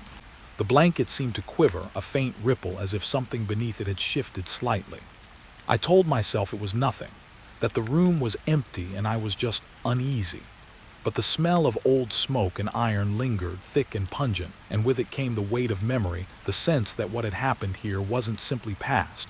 It was present, embedded in every corner, every shadow, every subtle movement. The pen on the desk rolled again. My fingers twitched, almost reaching for it, almost compelled. I stopped myself, aware of the irrationality of the motion. And then I noticed the lamp's shadow on the wall. It wasn't matching the lamp itself. The shadow stretched, a long, claw-like shape that bent unnaturally, reaching toward me, but the lamp remained still. I stepped back and the shadow retracted slightly as though observing me, testing my fear, gauging my reactions. I forced myself to move. The bed, the dresser, the chair. I touched each object, half expecting a reaction. And there it was again, a faint thud from the closet. I didn't open it, not yet. I could feel the presence behind it, patient, deliberate, waiting. The room seemed to hum subtly, a vibration in the air that I felt in my teeth, my bones. My pulse raced. The faint scent of smoke grew sharper and now mingled with something more metallic, more immediate. Blood. I wasn't imagining it. The air carried it, and it clung to the corners, the walls, to me. I sat on the edge of the bed, notebook in hand, recording every sensation. The flicker of the lamp, the rolling pen, the tilted chair, the papers in the dresser. Every minor movement felt significant, each shadow a potential warning. And as I wrote, I heard the faintest sound of footsteps, not on the floor but above, a slow, dragging shuffle, deliberate and patient. No one could be upstairs. The motel had only one floor, yet the sound persisted. I turned toward the closet, every muscle tense. The doorknob quivered slightly, as if nudged from inside. I didn't move. I couldn't. The presence in the room seemed to lean closer, a pressure against my chest, a whisper brushing past my ear. I could almost feel breath, not mine, not human. It wasn't speaking, only aware, watching, waiting. And with each passing second, I felt smaller, as if the room itself was consuming me, folding me into its memory, pressing me into its long, patient history. Time stretched. Minutes, hours, I couldn't tell. My pen had stopped moving, my hand shaking too much to write. The air thickened further, and I felt it around my throat, brushing my jaw, circling my ears. The smell of smoke and blood sharpened, almost unbearable. I wanted to flee, but the door to the hallway felt impossibly far, the light outside dim, unwelcoming. The motel wasn't letting me go. Not yet. Then a sound I hadn't expected, a low, deliberate creak from the bed. The blanket lifted slightly, not by wind, not by gravity. Something beneath it moved, shifting slowly, as if aware of my gaze. I froze. My stomach twisted. I wanted to stand, to leave, to escape into the hallway, yet my body refused. Something in the room had noticed me, and it wasn't ready to release me. I remembered the receptionist's vague warning, the ledger, the word missing. The room itself seemed to echo those stories, breathing them into the present. And I realized then that the objects moving weren't playful tricks. They were deliberate signals, reminders. Reminders of what had happened here, of the people who had arrived and never left, and perhaps a warning of what might happen to me if I didn't leave. I forced my legs to move, rising slowly. The bed's shadow stretched toward me again, reaching just slightly, a silent accusation. The chair tilted again, a whisper of movement as though acknowledging my intent. I reached for the door. The knob was cold, icy under my fingers. I hesitated, heart hammering, listening. The room held its breath with me. And then the air shifted, a subtle rush, like something moving past my shoulder. I didn't look back. I opened the door and stepped into the hallway, dim light flooding over me. The corridor felt longer than I remembered, walls stretching subtly, the shadows darker than before. I glanced back once. Room 13 remained still. The lamp flickered, the shadows pooling, and I thought I saw a shape rise from the bed just at the corner of my vision. I turned quickly. Nothing. Yet the memory of it stayed, pressing in my chest, cold and insistent. I walked down the hall slowly, pen in hand, recording everything. The room had left its mark. Every subtle movement, every shifting shadow, every faint smell of smoke and blood, all of it was real, all of it a message. The motel wasn't empty, not truly. It carried memory, carried presence, carried the stories of the missing. And I knew then, as I felt the pressure of the air around me, that room 13 had not finished speaking. It would not. As I reached the lobby, the receptionist glanced up. Her eyes were the same, calm, unblinking, almost indifferent. But I saw something flicker there, a hint of acknowledgement. She knew, of course she knew, and perhaps she always had. I stepped outside, cold night air rushing over me, trying to shake the weight of the room. The neon sign flickered faintly. The wind tugged at the edges of the broken letters, and the motel stood quiet, patient. Room 13 remained inside, waiting, watching, holding its stories close, ready to whisper again when the next guest arrived. And I knew, with a clarity that chilled me to the bone, that it would. I didn't plan to look through the neighbor's window. The thought came unbidden, a creeping curiosity I couldn't shake, hovering at the edge of reason. Room 14 was next door, dark, silent, except for the faint glow of a lamp that wasn't really there, or at least it shouldn't have been.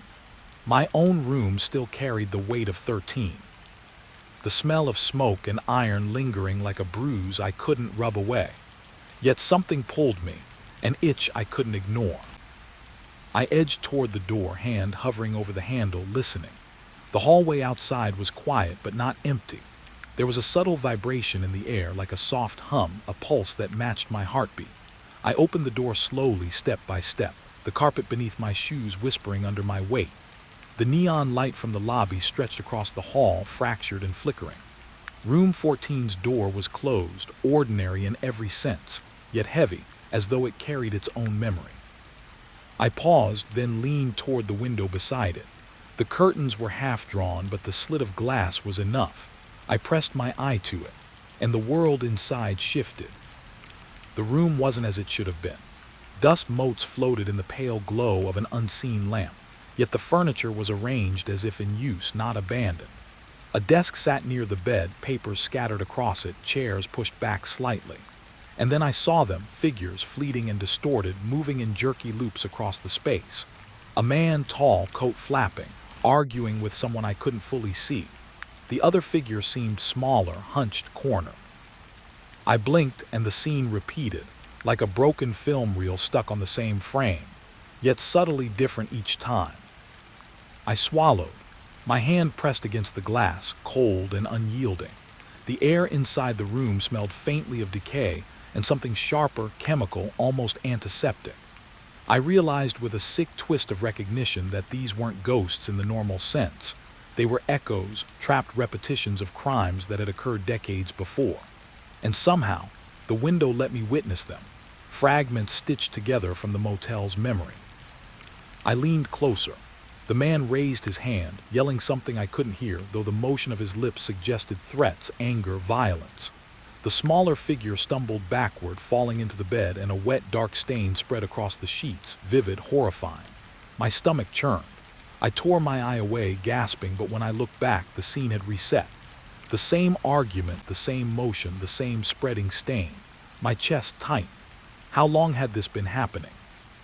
How many cycles had been repeated, unseen, untouched by anyone but me? I stepped back from the window, trying to regain control of my thoughts. The lamp in room 14 flickered, and for a moment I thought I saw the figures look toward me. A shiver ran down my spine. Could they see me? Was I intruding on something that shouldn't be witnessed? My breath came shallow, fast. Every instinct screamed to step away, to lock myself in my room, yet curiosity kept my feet planted, my eyes drawn back like a moth circling a flame. I noticed details I hadn't before. The papers on the desk weren't blank. They were filled with records, reports, notes, accounts of guests who had arrived and vanished. Dates, names, observations of subtle movements, complaints ignored. I could see the ink smear, the scratch of pen on paper, the careful handwriting that had recorded horrors without nomming them. My fingers twitched, itching to touch, but the glass was between us. A barrier, or perhaps a safeguard. The scene shifted again. This time the smaller figure fell to the floor, clutching their head, moaning silently. The man loomed above, a knife glinting briefly in the dim light, and then just as suddenly it vanished. The room seemed empty again, except for the faint scent that lingered, smoke and iron mingled with something else.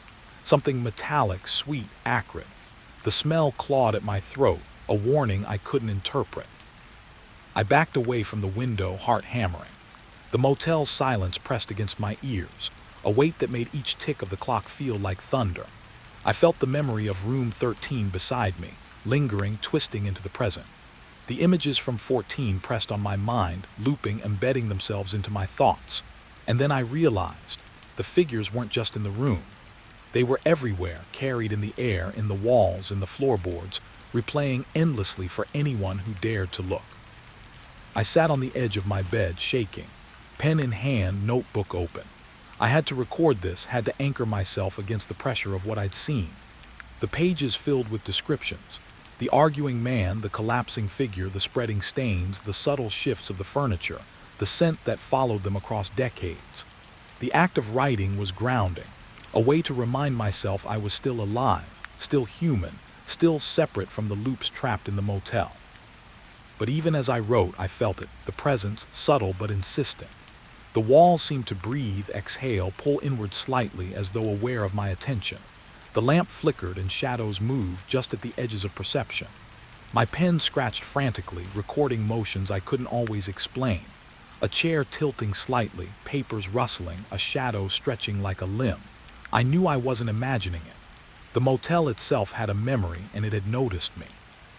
I went back to the window, unable to resist, and the scene had changed again. The man now paced near the desk, hands shaking, muttering words that formed sentences I couldn't hear. The smaller figure crouched in a corner, head pressed to knees, whimpering. And then, most horrifyingly, I saw a reflection in the glass. Not my own, though it should have been, but a pale, hollow-eyed version of myself, staring back, mouth open as if screaming, trapped in the scene alongside the other figures. I stumbled backward, nearly dropping my notebook. The cold from the window seeped into my fingers, icy, unnatural. I forced myself to breathe, forcing rationality against the creeping dread. The reflection didn't fade. It mirrored every movement, every twitch of fear. And then it stepped aside, revealing something behind me. A shadow, tall and indistinct, pressing close, just at the edge of awareness. I spun, but there was nothing. Only the motel, silent and waiting, thick with memory and air that smelled of smoke, iron, and decay. Minutes passed, hours perhaps, time blurred. I realized I had been watching Room 14 for longer than I could measure, unable to tear myself away. Each loop revealed a detail I hadn't noticed before. A spilled drink on the nightstand, the way a lamp cord coiled unnaturally, a stain that never cleaned, a whisper that never faded. I was absorbing it all, imprinting the motel's history into my own mind. I glanced toward my door. The hallway beyond was dark, silent. Room 13 pressed behind me with memory, Room 14 called with repetition. The motel's weight settled over my shoulders like a cloak. I felt small, human, fragile.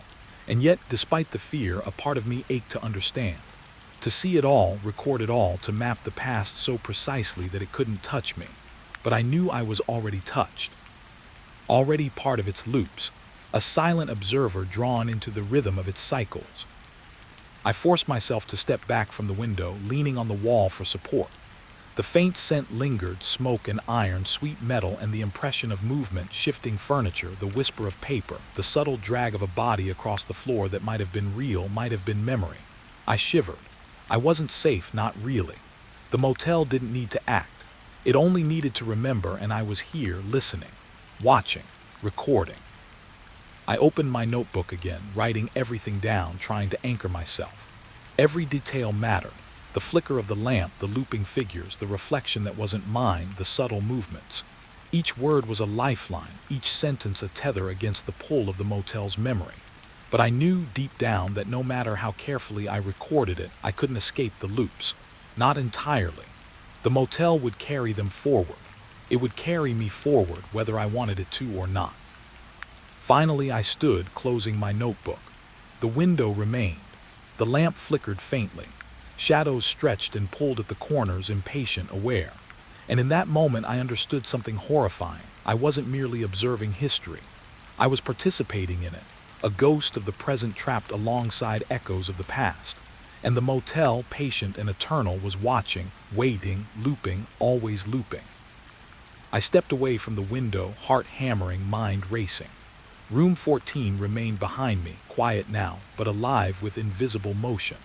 The neon light from the hallway fractured across the floor. The smell of smoke and iron pressed at my senses. And I knew as I returned to my bed that I had glimpsed only a fraction, only a whisper. The motel had more to show me, and I was already too entwined to resist. I closed my eyes briefly, letting the pen rest in my hand. When I opened them, the shadows in the corners seemed sharper, the room slightly smaller, the air thicker. I realized with a chill that the motel's memory would follow me into sleep. Room 13, Room 14, threads of past and present weaving together, trapping me in a silent, repeating horror. And yet, despite it all, I knew I would look again. I had to. The reflection in the window, hollow-eyed and impossible, lingered at the edge of my vision. I didn't need to see it fully to know it was there, watching, waiting. And somewhere in the motel's endless loops, I felt another presence stir, just beyond my understanding, as if acknowledging that I had seen too much. I shivered, clutching the pen. The night stretched ahead unbroken. Room 14 waited. Room 13 remembered. And I was caught between them, part observer, part participant, entirely human, entirely terrified.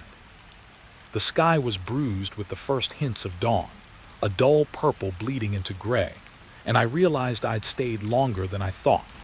Room 13 and the window of room 14 had haunted me through the night, images looping in my mind like static-laden film. I needed air, needed distance, needed to convince myself that the motel's memory couldn't follow me outside. The parking lot stretched before me, asphalt cracked and uneven, dotted with weeds that had grown through the seams. It was empty, or so I thought. A few scattered vehicles sat in the spaces, but something felt off. Too clean, too polished for a place like this. I squinted, moving closer. The sun had barely crested the horizon, and the morning chill made my breath mist in front of me. The first car drew my attention. It wasn't registered in any way I could recognize. Plates looked correct at a glance, but the numbers and letters shifted subtly when I blinked.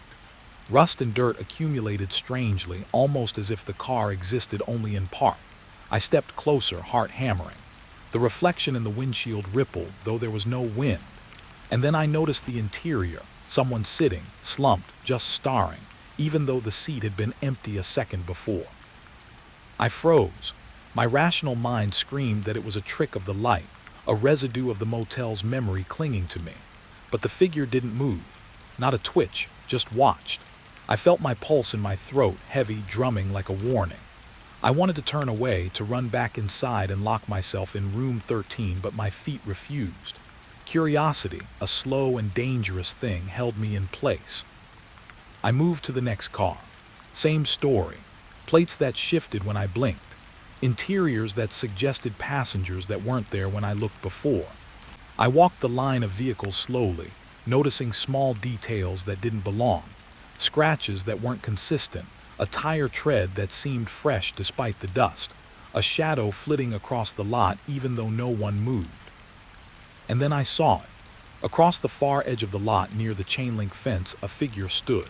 Shrouded in dark, too tall and thin, still utterly silent. I froze. Every instinct I had screamed to run, but I couldn't look away. The figure seemed aware of me, yet distant, as if existing in another layer of reality. I squinted, but the dawn light made it impossible to see features. A shadow among shadows. I forced myself to step closer, notebook in hand, documenting everything. The air was cold, unnaturally so, and smelled faintly of oil and iron. My pen scratched across the page as I recorded the anomalies. The cars that shouldn't exist, the shifting plates, the reflections, and the figure that observed. Writing anchored me, made me feel marginally human, but the tension coiled tighter in my chest. I looked back at the motel. The building loomed silently, the windows reflecting pale morning light. No sign of life stirred within, yet I felt its gaze, its awareness of me leaving. It was as if the motel itself had sent this figure to ensure I remembered the night's lessons. Some things aren't meant to leave, and some observers follow beyond doors and walls.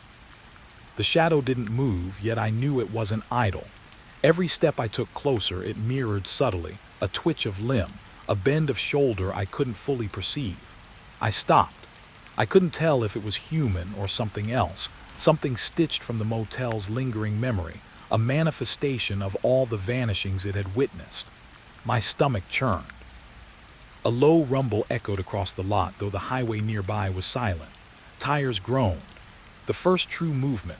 One of the vehicles shifted slightly, as if settling, though no one had touched it. I blinked, and suddenly the car's arrangement seemed different.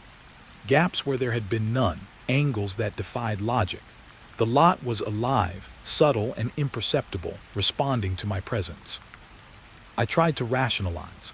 Sleep deprivation, the motel's lingering smoke and iron smell affecting my mind. But the figure remained.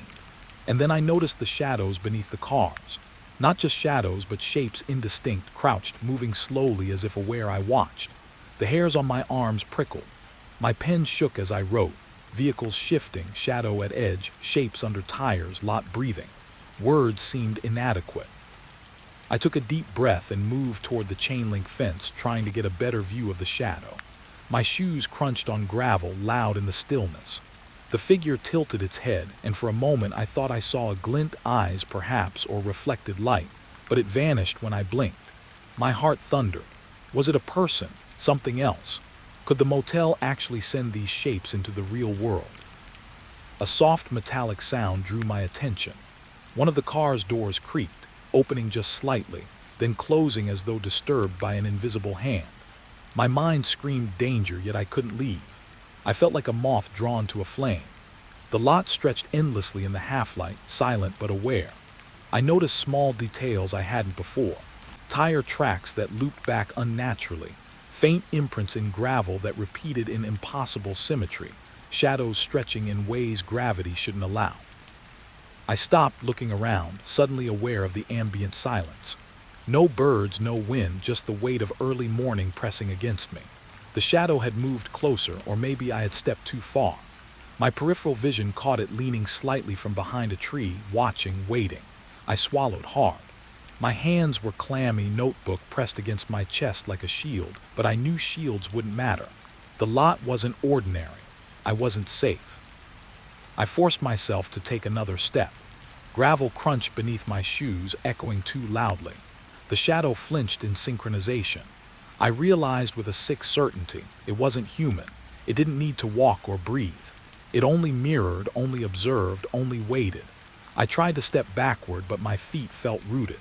The motel's influence stretched beyond its walls, into the asphalt, into the morning light. And then, as if to taunt me further, a car horn blared. Not from a car, but from nowhere. I jumped, startled, pen nearly falling. Silence returned instantly, but the echo lingered in my chest. My mind struggled to categorize the sound, mechanical but not mechanical, real but not real. I wanted to flee, but the shadow remained, patient, patient beyond any human measure. I scribbled furiously in my notebook, detailing everything. Every small shift, every impossible reflection, every scent of oil and iron, every unnatural chill.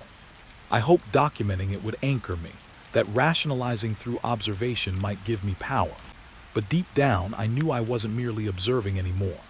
I was part of the scene, woven into the lot's memory, acknowledged by the shadow, tied to the strange life of this asphalt stage. I stepped back toward the motel, glancing over my shoulder. The shadow was gone, or maybe it had never moved. The cars remained strange, perfect in their imperfections, each one a vessel of history, anomalies frozen in time but still breathing. I could almost feel the motel's awareness pressing against my back, its patience endless, stretching across decades, across vanishings, across night after night. The lot seemed to stretch as I moved. Distances warped. Spaces between vehicles grew, then shrank. Gravel shifted under invisible weight. I shivered, pressing my coat tighter, trying to anchor myself in reality. But the motel's memory, the shadow, the impossible vehicles, they followed me, subtle and patient, reminding me that leaving was not the same as escaping. I paused at my car, door handle cold in my hand. Reflection caught my eye in the side mirror. For a heartbeat, I thought I saw the hollow-eyed version of myself again, standing among the vehicles, staring back at me. I blinked and it was gone. But the memory remained, imprinted on my mind like a brand. I couldn't shake it. I couldn't run fast enough to forget. I started the engine, hands trembling. The asphalt seemed to pulse beneath the tires, faint vibrations in time with my racing heart. The shadow had vanished, but I knew it waited, patient. For the next observer, for the next loop. The lot, the motel, the vehicles, they were alive in a way I couldn't comprehend, recording, observing, repeating. And somewhere in the pale dawn, I felt a presence beyond even the shadow. Watching, waiting, knowing I had seen too much. As I drove away, the motel shrank behind me, dark against the lightening sky. But the sense of being followed didn't leave. In my rearview mirror, the lot seemed empty, yet I felt its weight pressing against my back. The dawn carried no relief, only the eerie certainty that some things leave their mark and never let go. I glanced at the notebook beside me, pages filled with scribbles, loops, observations, fear, and memory captured in ink. I had recorded everything, yet I knew it wasn't enough. The shadow, the vehicles, the motel, they were patient. They didn't need to chase. They simply waited, and I had joined their memory, a ghost in the asphalt, acknowledged and recorded, yet unfree.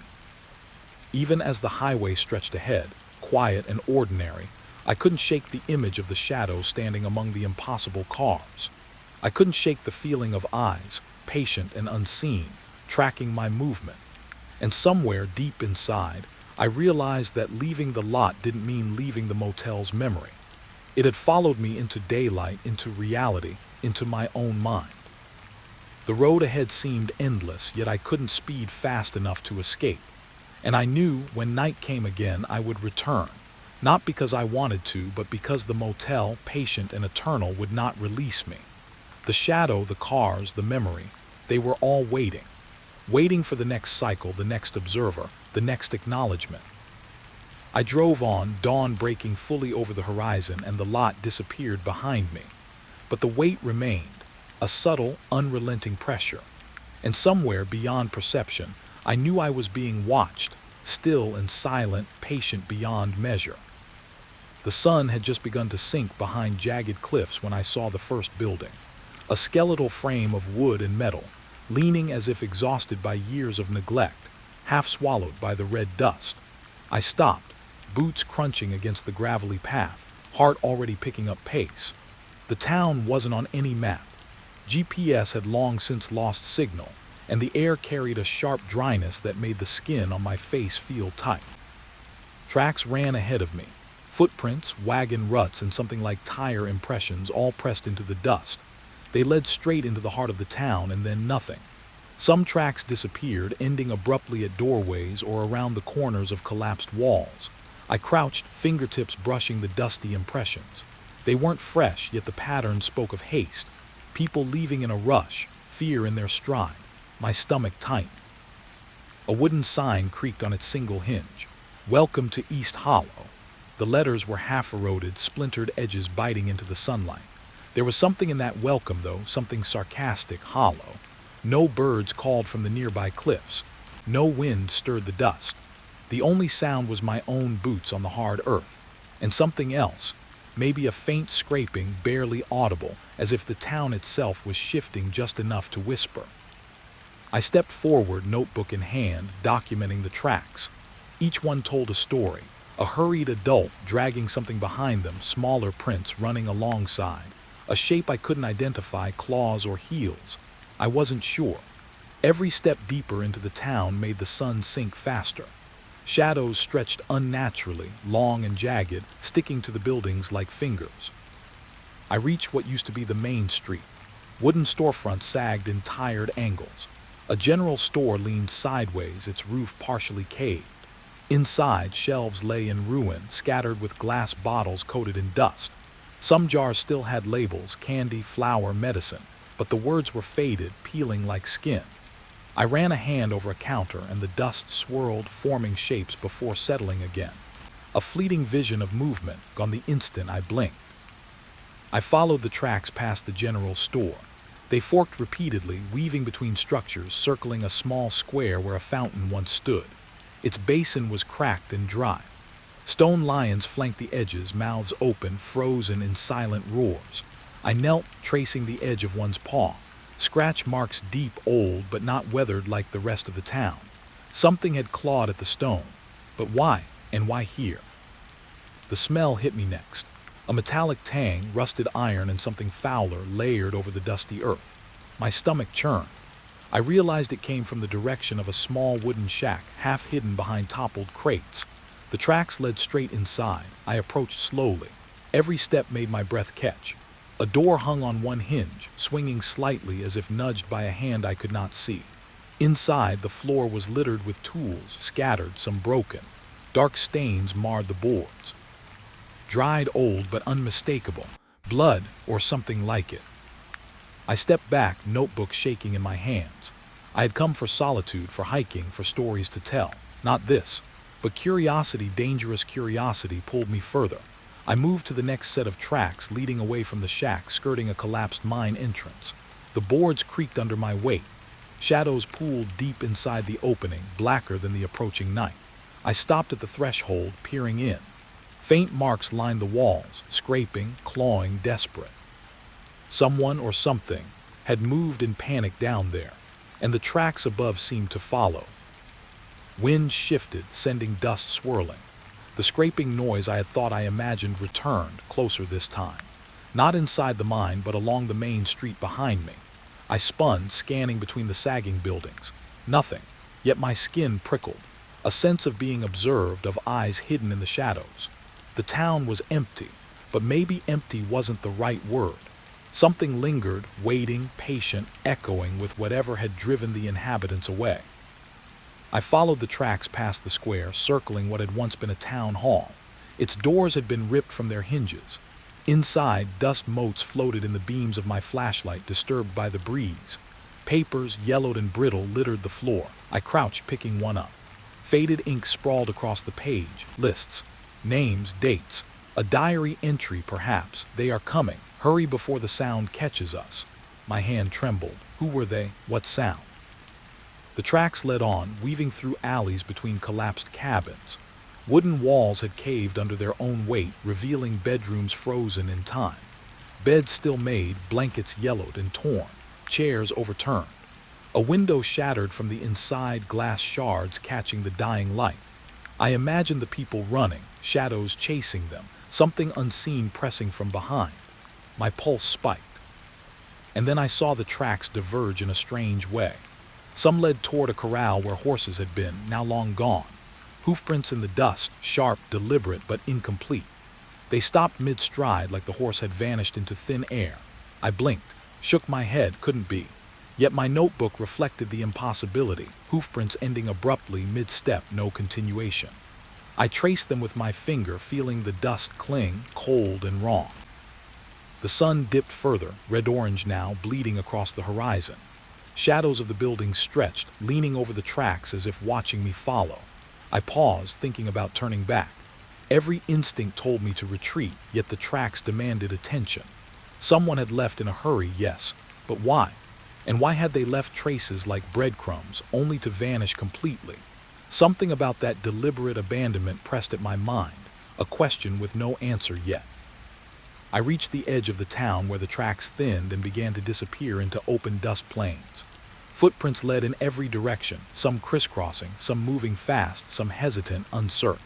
And then the strangest part, I saw a set of footprints too large to belong to any normal person, deeply pressed into the ground, stepping over smaller prints.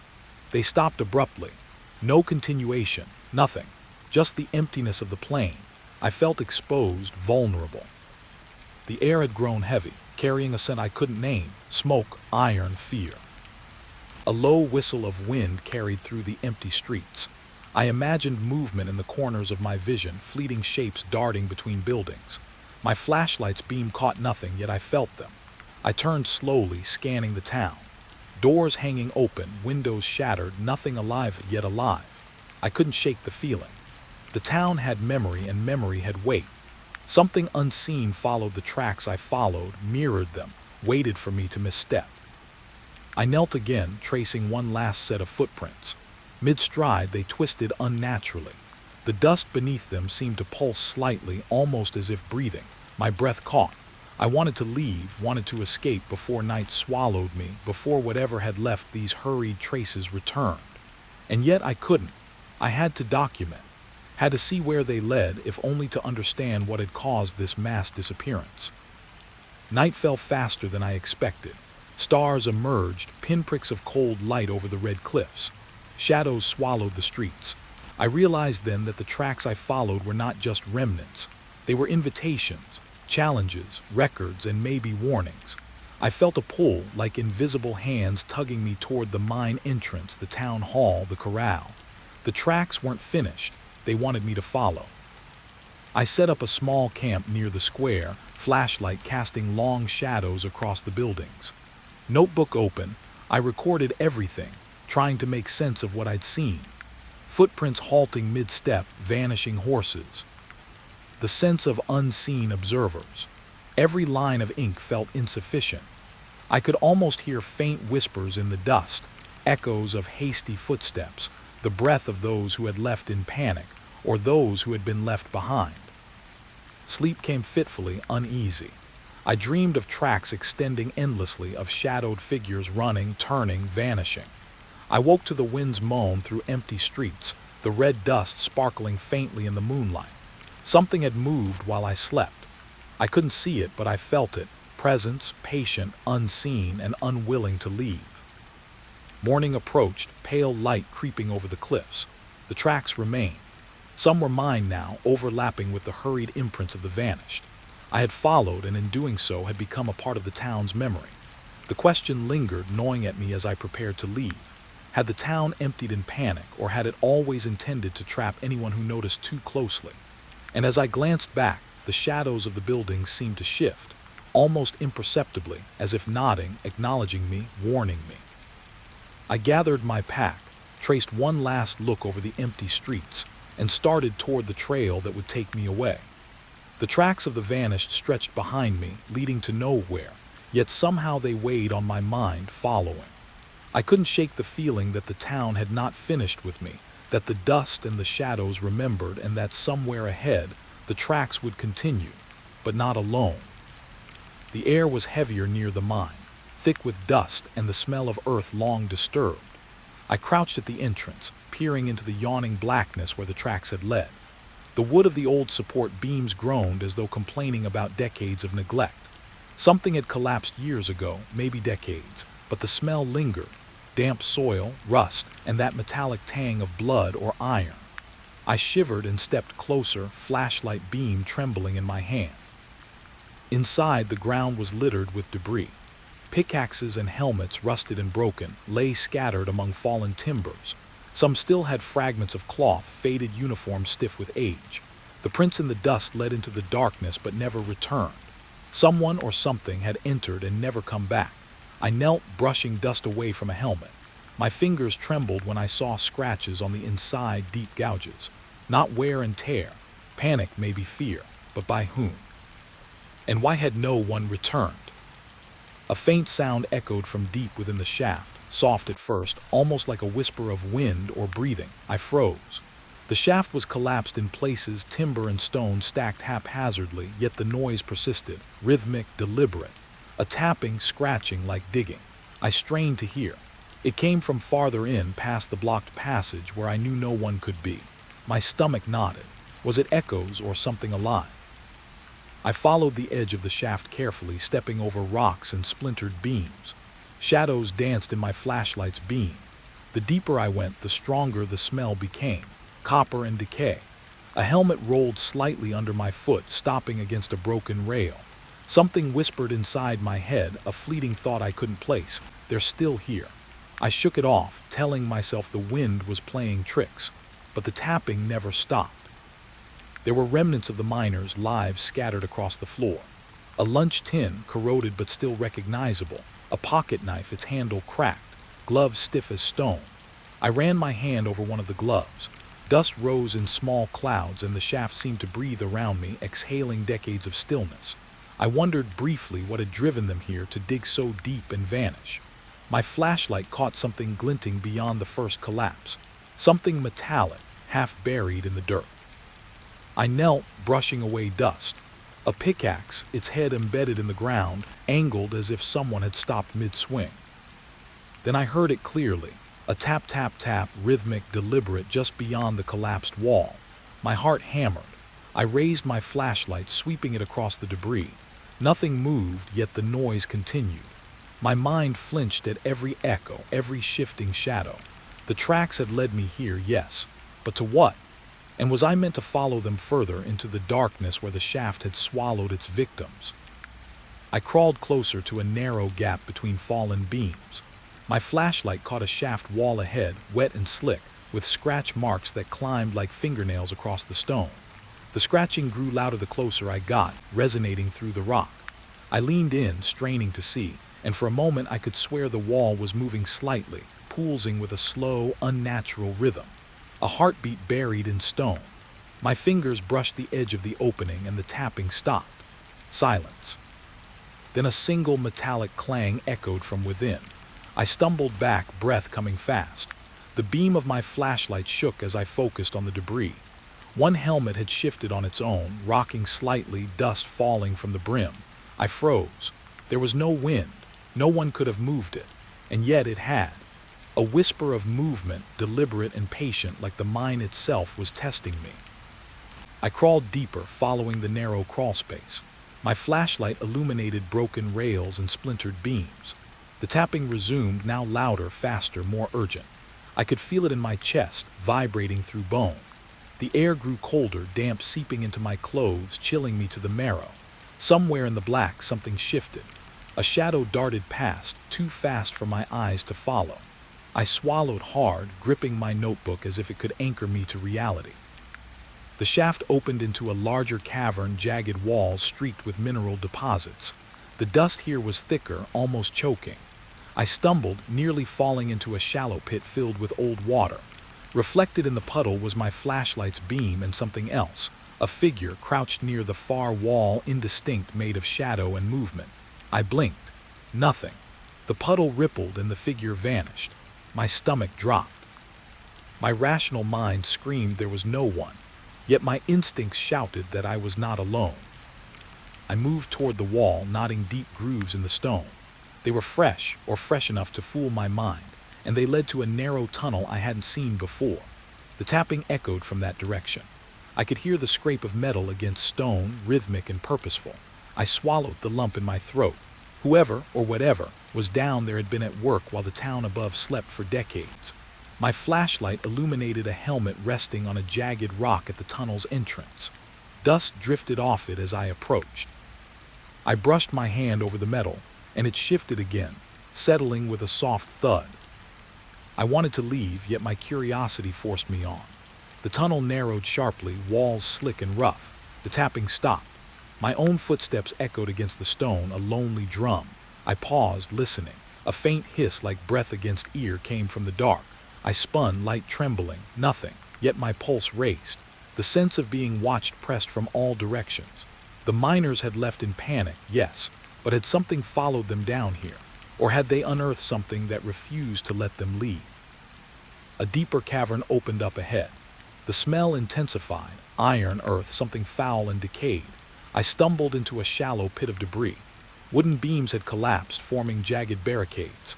Through the gaps I glimpsed tunnels spiraling downward, carved deeper into the earth than I could see. The tapping returned, now faint again, echoing through the stone. I raised my flashlight, beam catching something glimmering beyond the debris. Tools, bones, human remains half buried, picked clean by time. My stomach churned. The miners weren't the only things buried here. I crouched, scribbling notes, recording what I saw.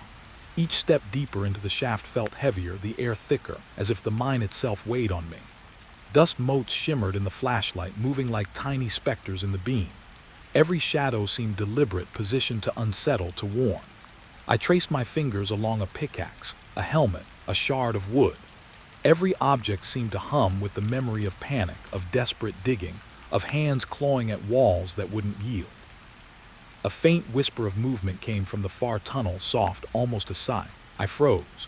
The tapping resumed, louder, faster, but now interspersed with something else. The scrape of metal along stone.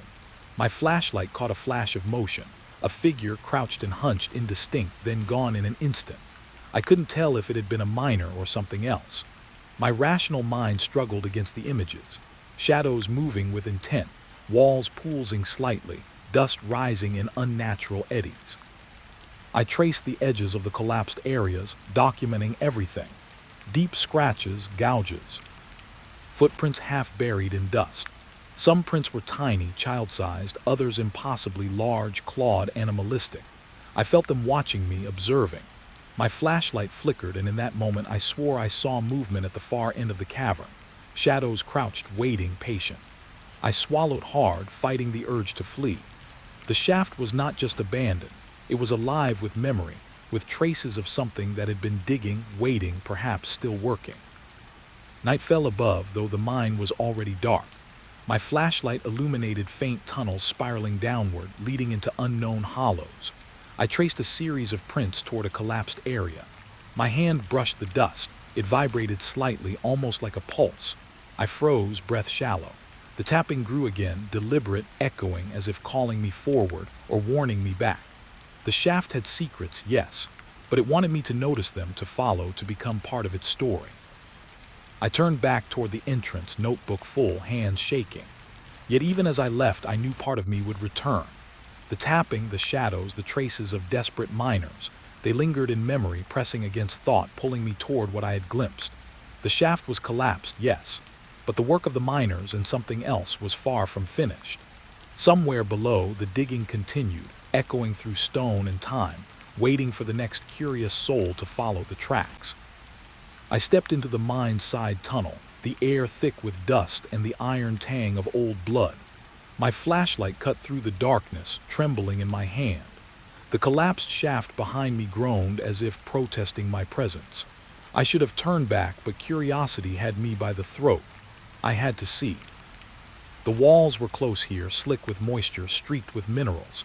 My light caught something unusual, a faint engraving. I crouched. Names. Scratched deep into the stone: H. Morales, 1932. J. Callahan, 1951. I ran my fingers over the grooves. Someone had etched them carefully, deliberately, a record of who had passed through or who had vanished. The scratches didn't stop at decades ago. Further along, I found more. L. Spencer, 1978. M. Daniels, 1999. My breath caught. The dates weren't random. They were ongoing, a timeline stretching from the mine's earliest days to the modern era. Someone or something had kept track, and it wasn't finished. I could feel it in the air, a presence pressing through the stone. A soft scrape echoed somewhere behind me. I spun. Nothing. Dust fell from the ceiling, catching in the flashlight's beam like tiny specters. My pulse raced. The mine was alive with its history. Each name seemed to whisper, each groove telling a story of panic, of desperate clawing, of hands seeking escape that never came. I pressed on, following the wall as the names continued, etched in uneven handwriting, some shaky, others precise. Some were accompanied by dates alone, others had symbols I couldn't decipher. Circles, jagged lines, marks that looked like tallying, records of work or of warnings. The scratching in the darkness resumed, rhythmic like a heartbeat buried in stone. I paused. Could it be echoes from the past, or something still moving in the tunnels? A helmet rolled slightly under my foot, dust spilling over the grooves of a nearby name. C. Ramirez, 2003. Fresh, almost too fresh. I knelt, brushing away dirt. The scratches beneath the dust were sharper, more deliberate than the others. My stomach turned. Had someone just been here, or had it moved on its own? The mine had always been quiet, and yet something was waiting, patient for me to notice. I moved deeper, flashlight trembling, scanning each wall. Names stretched ahead, a grim procession of lost souls. Some had added messages alongside. Don't follow, they wait below. My hands shook as I read them. It was a warning, a breadcrumb trail through decades of fear. And the dates, they weren't just history. They suggested continuity, a presence that hadn't stopped hunting. Then I noticed it, a symbol repeating every few meters. A spiral etched deep into stone, almost glowing in the flashlight. I touched it, shivering. The air shifted, colder now, damp and heavy. I felt watched, though nothing moved. The mine had memory, and it was aware. I could hear soft breathing, almost imperceptible, blending with the wind moving through the tunnels. Or was it breathing and not wind at all? The wall ahead was blackened, charred even, as though fire had licked it long ago. Names crowded the edges. J. Hawthorne, 1947. P. Lee, 1962. K. Owens, 2007. Some letters were jagged, deep gouges, as if made in panic. Others were careful, precise, like the hand of someone documenting methodically. I wondered which were victims and which were keepers of the record. My flashlight caught a glint, a pickaxe blade embedded in stone, angled unnaturally. Dust fell off it when I touched it. It wasn't cold metal. It radiated something heavier, a silent warning. I stepped closer to a wider alcove, and the scratching became louder, faster, urgent. My heart thudded in my chest. There was no one there, yet the sound grew closer, moving just beyond the reach of my light. I leaned against the wall, brushing my hand over more names. R. Patel, 2010. S. Green, 2015. I shivered. The pattern was clear. The mind had been claiming slowly, relentlessly for decades, and it was still active. A shadow flickered across the wall ahead. I froze, flashlight sweeping the cavern. Nothing. But the beam caught another name, fresh, glistening. K. Daniels, 2026. My own name flared in my mind, a premonition I couldn't shake. I staggered back. How could it be here already? The mind didn't just hold history. It held the present, and it seemed to know who entered. I knelt to examine the floor. Tracks led to a narrow crawl space, dust disturbed as if someone or something had passed moments before. My hands trembled as I touched them. The prints were small, uneven, clawed, not human, not entirely. And the scratch marks on the walls nearby deepened as though responding to my presence, growing longer, more frantic. The mind reacted to me. I wasn't a visitor. I was part of its story now. A whisper brushed my ear, soft, almost a thought. Turn back. I spun, flashlight trembling. Silence. Just the walls, the names, the faint echoes of long-dead voices. I pressed on, documenting each name, each date, each mark. The air was heavier, the darkness deeper. I felt as if the mind itself was breathing around me, exhaling decades of panic, of unfulfilled terror. I stumbled into a larger chamber. Names covered every surface, layered over one another, older dates overwritten with new. Some names had multiple dates beside them, spanning decades. T. Brooks, 1935, 1954, 1972. How many had returned or been returned? The scratching noise intensified, echoing through stone and time. My flashlight caught movement at the edge of my vision. A figure crouched, indistinct, blending with shadows. I blinked. Gone. Yet I felt its eyes, patient, waiting. The air turned damp and foul. My flashlight illuminated scattered tools, helmets, a miner's lunch tin. Dust rose from each as I brushed past. A sudden metallic clang echoed, and a helmet rolled slightly on its own. My pulse quickened. This was no longer just history. The mind's memory was alive, and it had noticed me. I pressed on, following a corridor lined with names. Some were scratched hastily, desperate. Others were neat, deliberate, as if someone had taken time to catalog each soul. The contrast was unsettling. Panic and method, history and ritual all mingled here. My flashlight caught another set of symbols, spirals and lines intersecting, a pattern repeating from earlier. A warning or a trap. The tunnel narrowed sharply, walls slick with moisture. I paused, straining to hear. The scratching was closer now, louder, synchronized with my heartbeat. I saw a faint shadow shift, crouched near a name. M. Reeves, 2019. I could swear it moved with intent, watching me. My stomach churned. I realized the mind had been marking, recording, observing for decades. I was not alone. I never had been. I pressed my notebook to the wall, tracing names and dates. Each scratch, each symbol carried a weight beyond memory. The mind wasn't just a place of death. It was a witness, a collector. And now it had added me to its ledger, whether I wanted it or not. The tapping, the shadow, the scratches, they weren't random. They were deliberate, patient, waiting. I backed toward the entrance, flashlight scanning, heart racing. Names continued past the edge of light. J. Thompson, 2020. L. Chen, 2023. And then I saw a name freshly carved, raw, bleeding dust. My mind froze. No letters, just a line, blank, waiting. I stumbled back. The mind was readying its next record. The ledger was incomplete, and I felt the pull, the inevitable curiosity that would draw me forward. The walls seemed to pulse, breathing decades of memory into me. Dust motes shimmered like tiny spirits. Every scratch, every name, every symbol whispered, "We are here.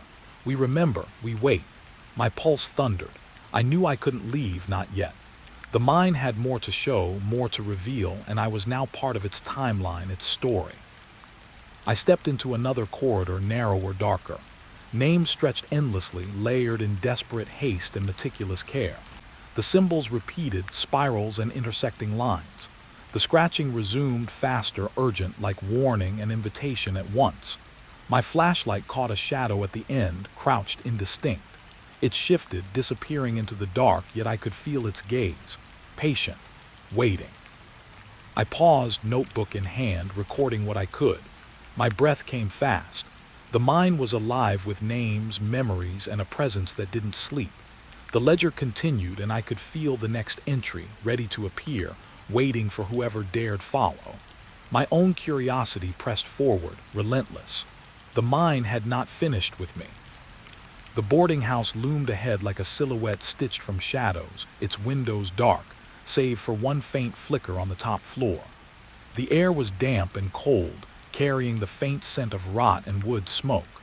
I shouldn't have stayed, and yet I did. Curiosity or foolishness pulled me in like a tide. The front door creaked open under my hand, a groan that seemed almost alive, and I stepped inside. The hallway was narrow, lined with peeling wallpaper and long shadows stretching toward me from corners I couldn't illuminate. The floorboards underfoot groaned with each step. I told myself it was old wood, nothing more. But it sounded like someone or something was packing just behind me, matching my movements. I set my pack down in room 3, the key cold and heavy in my palm. The room smelled faintly of mildew, old perfume, and something I couldn't name. Smoke, maybe, or ash. I shook the thought off, telling myself I'd only be here a few hours. But as I hung my coat, a whisper drifted from the hallway. I froze. Not words, just sound, breath-like, almost on the edge of comprehension. I moved closer to the window, peering into the darkness outside. The street was empty, save for the dim glow of a distant lamppost. Then I noticed movement in the shadows near the building across the street, a figure standing motionless, watching. I blinked. It was gone. Only the faint flicker of light remained, and the whispering that seemed to crawl along the walls. The floorboard creaked behind me.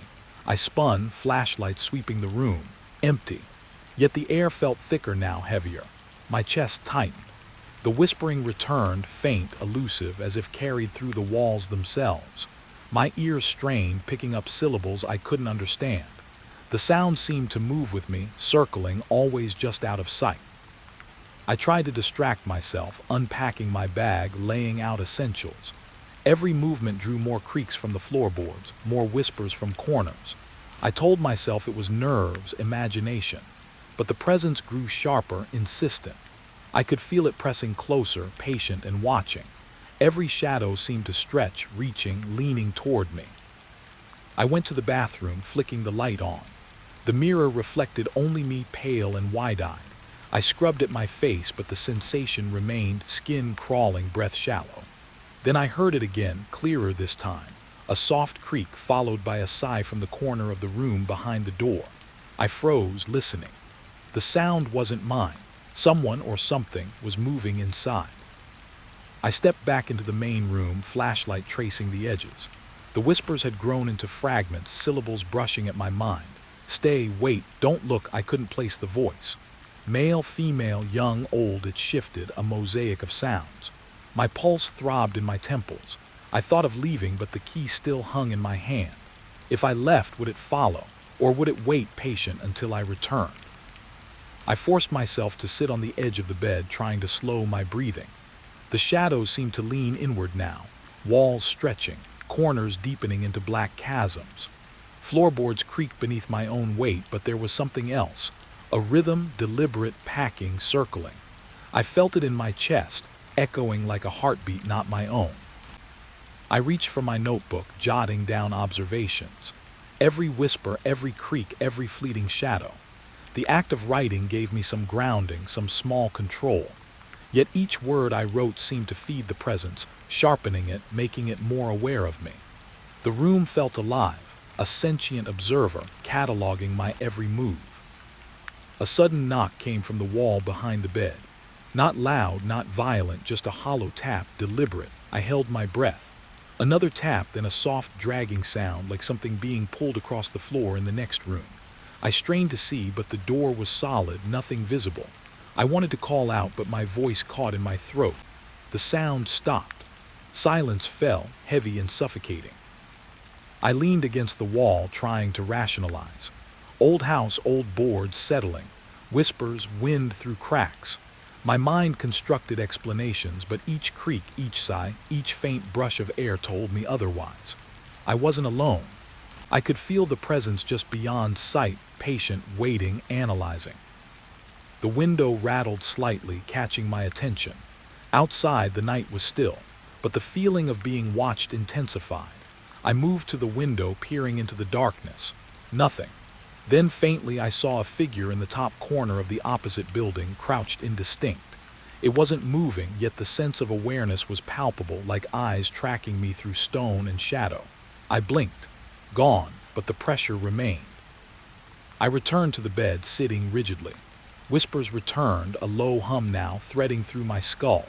My hands shook as I reached for my pen again. The rhythm of creaks and sighs seemed to form a pattern, deliberate. Someone, or something, was packing, following, a silent predator marking its territory. I could sense it moving, closer, circling, yet never revealing itself fully. Time blurred. Minutes felt like hours. Every creak, every sigh, every whisper pulled me deeper into tension. I tried to stand, but the floor shifted underfoot, subtle, as if alive. Shadows shifted independently of the light, lengthening and retracting. My mind strained to separate reality from hallucination. I was trapped in the perception of the house, and the house seemed to be aware of me. I stepped toward the door, flashlight cutting weak arcs through the darkness. The hall stretched unnaturally, longer than it should. Floorboards groaned with each step, but the creaking rhythm didn't match my movement anymore.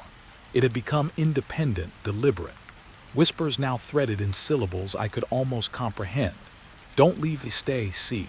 The presence wanted observation, wanted me to understand without fully revealing itself. I paused outside the door, peering into the corridor. Nothing visible.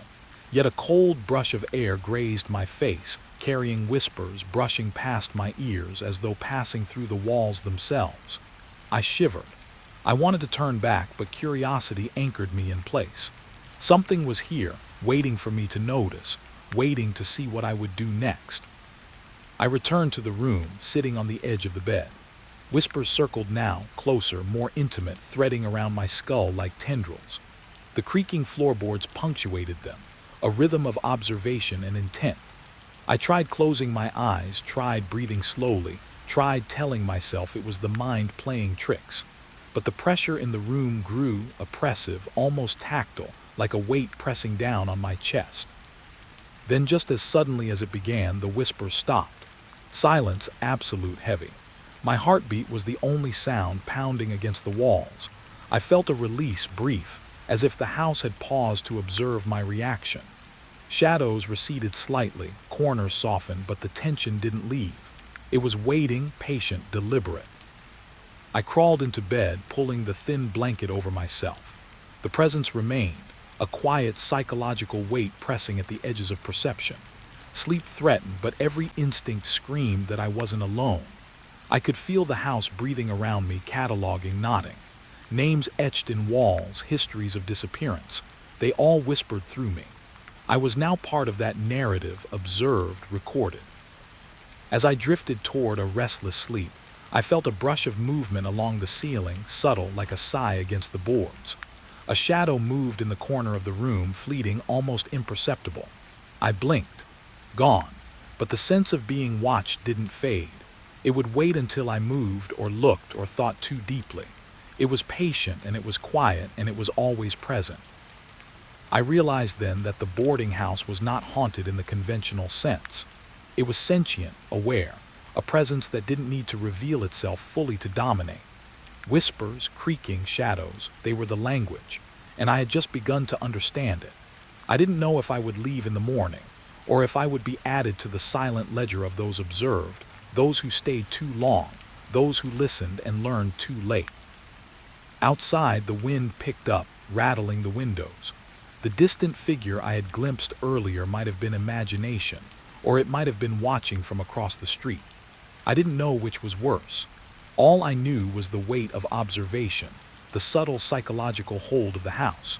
It had claimed my awareness, and it would hold it patiently until I understood, or until it decided I was part of its story. Sleep came in fragments. Every floorboard, every whisper, every shadow kept me on edge. I could feel it moving just beyond the reach of vision, always watching, always waiting. I was not alone, and I would not be until the house released me, or added me to its ledger quietly, invisibly. The ladder groaned under my weight, each rung a reminder that I was descending into something older, darker than the mine above. The smell hit first, a wet, earthy stench mixed with metal iron tang and something far fouler, almost sweet. I swallowed, tasting it in the back of my throat, and pressed onward. Light from above dwindled into a faint glow, swallowed by the darkness that crept along the walls like living smoke. I stepped onto the wooden planks leading into the tunnel, and the sound of my boots echoed strangely, hollow, too loud, as if the mine itself was amplifying my fear. The walls were scarred, blackened with soot and scratches deep enough to catch the flashlight beam. Some marks were recent, soft, raw wood underneath, but others were older, faded, etched with care over decades. Names, initials, symbols. I traced one with my finger, shivering. It was familiar, almost like something I'd seen in old newspaper clippings about miners who vanished. My pulse raced. The beam of my flashlight caught the remnants of a cart, tipped over, rails twisted. Tools lay scattered, some covered in dust, some with fresh dirt clinging to them. A helmet sat on the ground, dented and stained. I picked it up.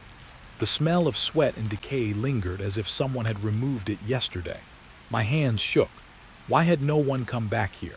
Why had these objects been left like markers, breadcrumbs for someone, or something to follow? Deeper in, the air grew colder, heavier. It clung to my skin, filling my lungs with each cautious breath. The walls narrowed, pressing closer, shadows pooling in every corner. I thought I heard movement ahead, but each time I paused, nothing was there.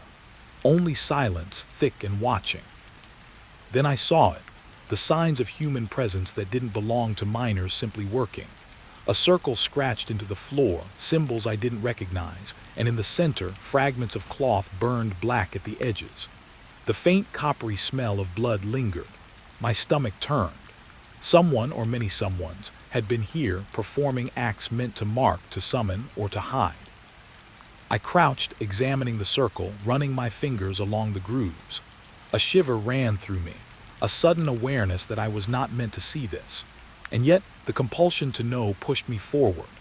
The tunnel continued downward, tighter, more suffocating, lined with what looked like crude markings on the walls, handprints, streaked with a dark residue that shone under the flashlight like wet ink. I took a step and the floor beneath me groaned.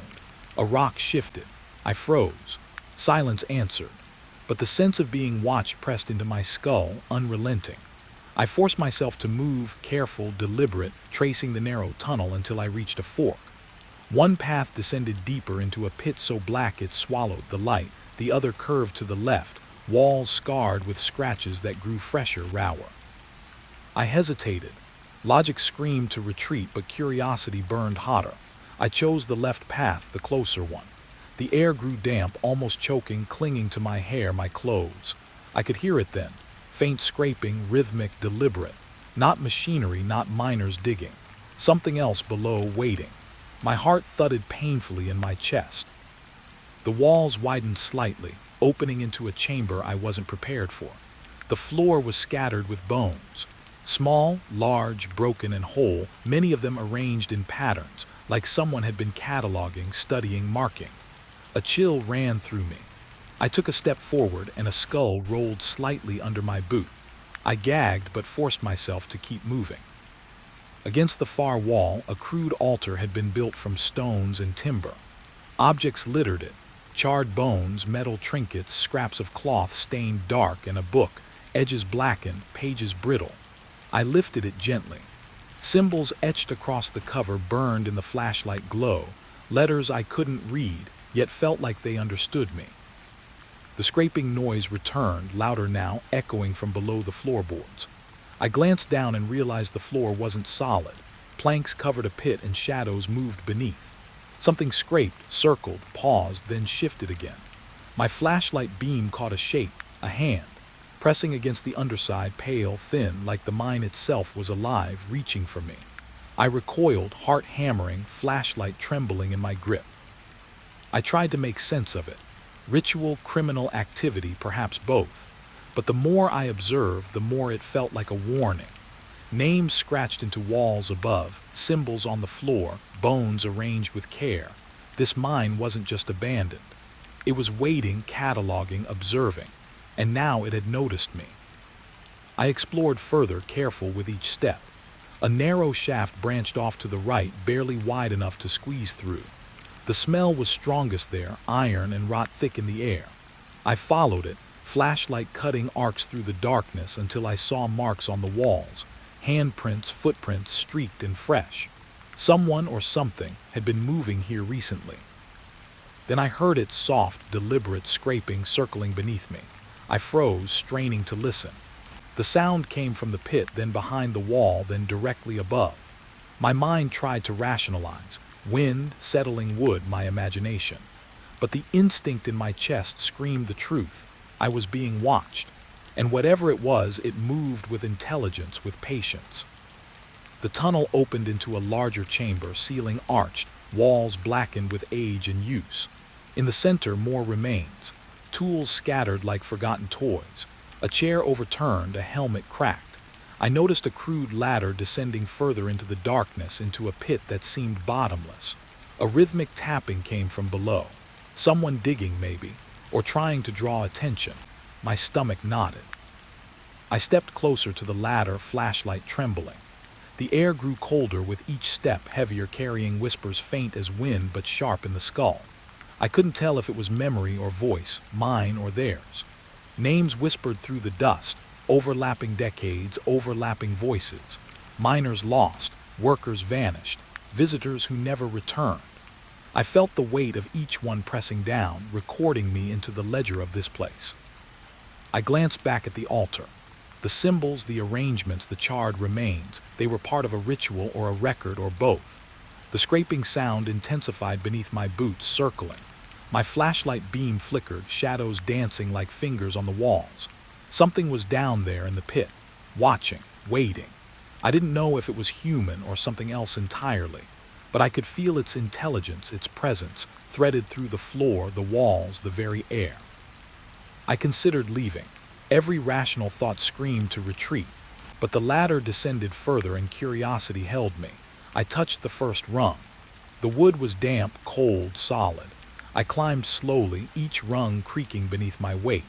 The scraping followed, closer now, deliberate. I wanted to scream, to flee, but the tunnel demanded silence. Halfway down, I paused, listening. The darkness below stretched infinitely, swallowing my light. A faint whisper reached me, a syllable I didn't understand, a name maybe mine. I froze, heart hammering. The scraping stopped. Silence pressed in. Then a sudden rush of air, cold, sharp, brushing my face like fingers, and the whisper repeated, closer, insistent. Stay, see, understand. I descended fully, reaching the bottom. The pit was wider than I expected, stone walls slick with moisture. The floor was layered with dirt and debris, old bones embedded in the mud. In the far corner, a figure crouched, shrouded in shadow. I could see only the outline, hunched, watching. My mouth went dry. Light from my flashlight danced over its edges. But it didn't move, didn't breathe audibly. I stepped closer, drawn, terrified. The figure didn't flinch, but I felt the weight of its awareness. Objects at the edge of the pit, tools, fragments of cloth, trinkets shifted subtly. Nothing visible, just the sense of movement, as if the pit itself was alive. I realized then that whatever occupied this space didn't need to show itself to dominate. Presence alone was enough. I scanned the walls again. Names scratched over decades, symbols etched in layers, remnants of lives cataloged and stored. Bones arranged, tools scattered, patterns that made no logical sense. Someone or something was meticulous, patient, intentional. And now it knew I was here, observing, intruding, daring to record. I wanted to leave. My rational mind screamed for escape. But as I turned to ascend the ladder, the scraping began again, circling beneath, around, above. A whisper threaded through the darkness. Don't leave, stay, remember. I froze, flashlight swinging. Shadows shifted in impossible ways, stretching, reaching, curling. The pit had no bottom in sight, no boundary. Only presence, only observation. only waiting. I forced myself to climb, each rung trembling under weight, each step an act of courage and terror. The ladder groaned, the pit scraping and whispering, a chorus of unseen entities marking my passage. I reached the top and stumbled into the tunnel above, heart hammering, lungs burning. Light from above barely reached me, but I stepped into it, trembling, carrying the memory of the pit, the figure, the ritual remains. Behind me, the mind seemed to shift subtly, walls stretching, shadows deepening. The scraping faded, but the awareness didn't. The tunnel, the pit, the objects, the names, they were all part of a continuum.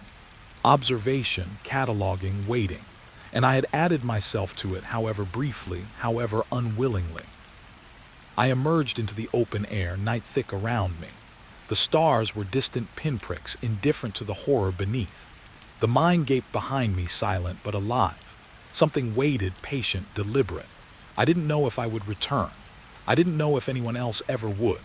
And I didn't know if the mind's record, the ritual, the bones, the symbols, was meant to end, or if it would continue endlessly, silently, watching.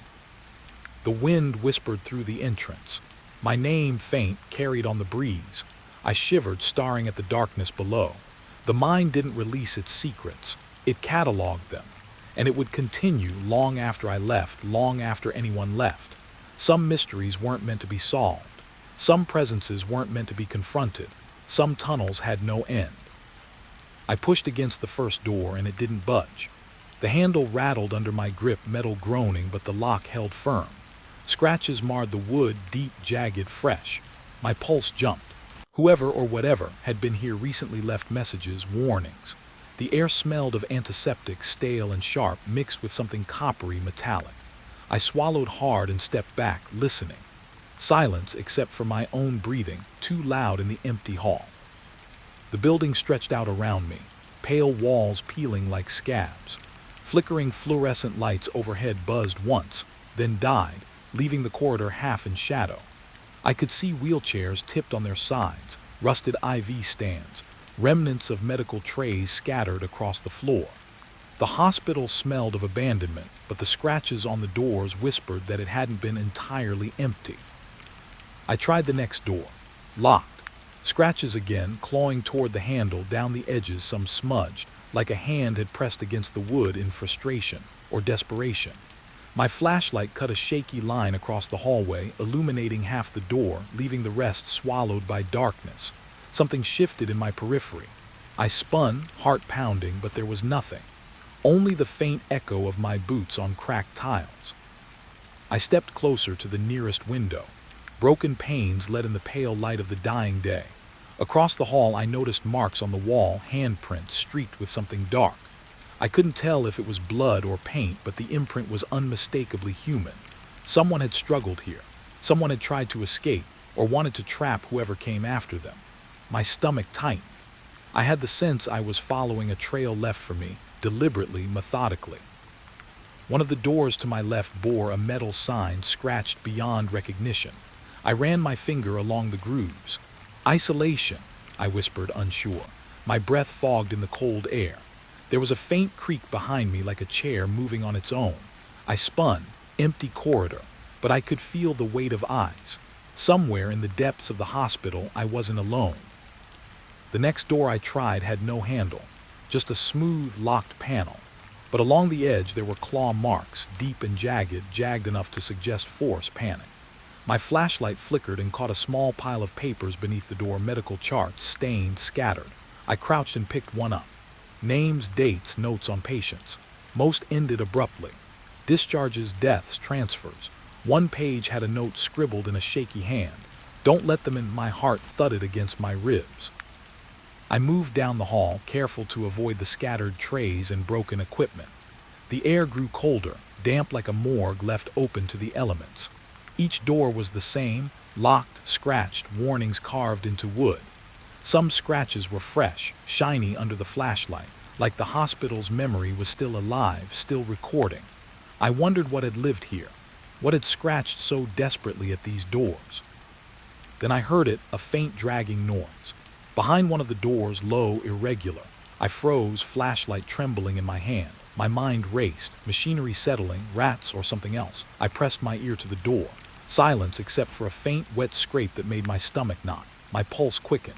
I stepped back, trying to reason, trying to tell myself it was empty, abandoned. But the evidence was everywhere, the scratches, the scattered equipment, the air heavy with something unspoken. I moved to the end of the corridor and found a stairwell. Rusted doors led downward. I hesitated. The smell intensified, metal decay, something chemical, almost acrid. The stairs were littered with broken bedsheets, gauze, gloves. I took the first step. My foot hit something soft. I glanced down, a small folded gown, yellowed and stained. A patient's uniform or something else. I shivered. The stairs groaned under my weight, echoing through the empty shafts. At the bottom, the hallway stretched into darkness. I swept my flashlight across peeling paint and cracked tiles. Several doors led into rooms. Some doors were open, swinging slightly as if disturbed by air or unseen hands. Inside, I glimpsed overturned beds, rusted instruments, jars stained red and brown. Each room felt like a frozen scene, a memory preserved, violent and silent. I entered one room, careful, flashlight cutting through shadows. A metal tray had toppled, needles scattered across the floor. One syringe still had liquid inside, dark and thick. I gagged. My mind raced, imagining what it had been used for, why it was left. The walls bore more scratches, names, symbols, something scrawled in panic. I ran my fingers over the wood. The scratches were old and new at the same time, layered over decades. Someone had been trapped here and the hospital remembered. I tried another door, locked, but the scratches were different, more frantic, deeper, almost clawing at the lock. I pressed my ear again. Faint whispers, barely audible, like someone speaking under their breath. I jumped back. There was no one, only the sensation that the hospital itself was alive, breathing, watching. The hallway stretched endlessly, doors each holding secrets I could only imagine. At one point, I noticed footprints in the dust, bare feet, small, running toward one of the doors. I followed them, flashlight sweeping over tiles, the prints leading to a dead end. The door was locked, nothing inside but the faint echo of a struggle. I realized the hospital had a memory longer than any of us could imagine. Then I saw a small note pinned to a bulletin board, edges curled, ink smudged. I picked it up. "Do not enter, they are inside." My pulse leapt, my fingers shook. I wasn't sure if it was a warning from the past or a threat in the present. I glanced down the hallway. The shadows seemed thicker, darker, pooling like ink in the corners. Every locked door, every scratch, every scattered tray was part of a pattern. Someone had left these traces deliberately, or someone had forced them to leave them. I turned a corner and found a door unlike the others. Fresh scratches, frantic, clawed across the frame. A faint light seeped from beneath, flickering, irregular. My hand hovered over the handle. I could feel the heat from inside, or was it just imagination? The hospital seemed to pulse beneath my fingers. I took a deep breath. I wanted to open it. I didn't want to open it. I had no choice. Something inside demanded acknowledgement, observation, a witness. I pushed the door. Hinges groaned. Inside, the room was empty but for a single chair in the center, overturned slightly, scratches on the floor circling it. Instruments lay scattered, and along the walls, more names etched deep into the paint, fresh and old layered together. The air smelled of iron and antiseptic, pungent, oppressive. I realized then, the hospital didn't forget. It remembered everything. Every scream, every struggle, every last breath. A cold draft passed my neck. I spun. Nothing. But the scratches on the doors outside seemed to shift under my gaze, deeper, longer. I stepped back. Something had moved. Or maybe it had always been there, watching, waiting. I had glimpsed the surface of it, and now the building expected more. Observation, acknowledgement, fear. I shivered, taking in the locked doors, the scattered remnants, the marks that told stories too violent to comprehend fully. I backed toward the hallway, glancing at each door. Each one was a question, a story, a warning. And the more I saw, the more I realized that the scratches weren't random. They were deliberate, a record, a message. But from whom? And to whom? The hospital itself was the messenger, its locked doors the carriers of a horror that spanned decades, relentless, patient, waiting for the next intruder. I turned to leave. The hallway stretched endlessly, the fluorescent lights flickering on and off, each cycle casting the shadows into grotesque shapes. The smell, metallic and acrid, pressed in, suffocating. And then I noticed it, a handprint on the glass of a door, fresh, palm pressed against the surface, fingers splayed. No one was there. I swallowed hard. Whoever or whatever had been here was still near. I stepped back into the main corridor. The scratches on the doors seemed to glint under the fading light. Names, initials, frantic etchings. They were alive, moving, warning, remembering. I realized I would not forget this place, and neither, it seemed, would it forget me. I left, but the sound of the locks, the scratches, and the faint whispering followed me into the cold night. The hospital had etched itself into my memory. It had marked me, too, and I knew deep down that one day the locked doors would call me back. The corridor smelled of antiseptic again, stronger this time, sharper, almost burning at the back of my throat. I followed the faint light from my flashlight, the beam trembling across peeling walls and broken tiles. The hospital had a pulse of its own, slow, deliberate, like it was breathing beneath the dust. I turned a corner and froze. On the floor, scattered journals and folders lay open. Papers yellowed, edges curled. Names, dates, and notes spilled across the pages. Patients who had checked in but never checked out. Some pages ended mid-sentence, words smudged, ink running like tears. Others had faint red stains, barely there, almost hidden. I swallowed hard, trying to tell myself it was rust or decay, but deep down I knew it was blood. A chair tipped over in the hallway, legs scraping the tiles with a hollow, echoing noise. I jumped, spinning toward the sound. No one was there. The hallway stretched endlessly, the lights flickering, casting shadows that clung to the corners like living things. I knelt to examine one of the journals. A patient named Harlow. Last entry, they come at night. Don't trust the doors. My pulse quickened. Doors, locked doors, and someone or something had been inside them. I moved forward slowly, careful not to disturb the scattered belongings. Crumpled gowns, slippers, broken wheelchairs. Each item told a story, a fragment of life interrupted. A small toy left on the floor, its paint chipped, stared up at me with hollow eyes. I bent down and picked it up, a cold metal key falling from its cavity. I stared at it. Why would a child's toy hold a key? And what did it open? Further down the hall, I found a room with the door slightly ajar. My flashlight cut through the gap. Inside, the walls were lined with more journals, stacked haphazardly, their spines cracked, pages loose. I stepped in, the floorboards creaking beneath my weight. The air was colder here, damp and metallic. I reached for a journal and flipped it open. The writing was small, cramped, almost frantic. Entries detailing confusion, fear, complaints of voices in the walls. A nurse dismissed them as hallucinations, the ink nodding, clinical, sterile. But the words at the bottom of each page, scrawled in a different hand, said, "They are still here." A sudden sound, like soft footsteps behind me, made me spin. Nothing, just shadows and dust motes dancing in the flashlight beam. I shook my head, trying to breathe normally, convincing myself it was only the building settling. But the whispering began then, faint, almost beneath my hearing. My name, called in a voice I couldn't place. I froze, gripping the journal tighter. Kashif. The sound seemed to come from everywhere and nowhere. I left the room, following the hallway, knotting each door. Locked, scratched, remnants of panic pressed into the wood. I came to a small storage closet, door hanging open. Inside, more personal items, shoes, a scarf, a wallet. Names inside, patients who should have been long gone. Their belongings remained as if the people never left. A stack of letters tied with string caught my attention. I untied them, reading lines of hope, despair, and confusion. Some letters were to family never sent. Others addressed to doctors, pleading for help. Every word felt heavy, laden with a presence, as though the writer's fear had seeped into the paper itself. The floor creaked behind me. I whirled, empty corridor, but I could feel it, the way the building pressed against me, eyes unseen watching. I turned back to the letters. One letter was open to the middle page, lines nearly invisible under the dim light. "If you read this, they will know you are here. Leave or join us."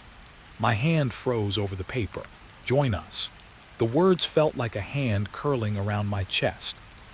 I pressed forward, flashlight sweeping across the hallway.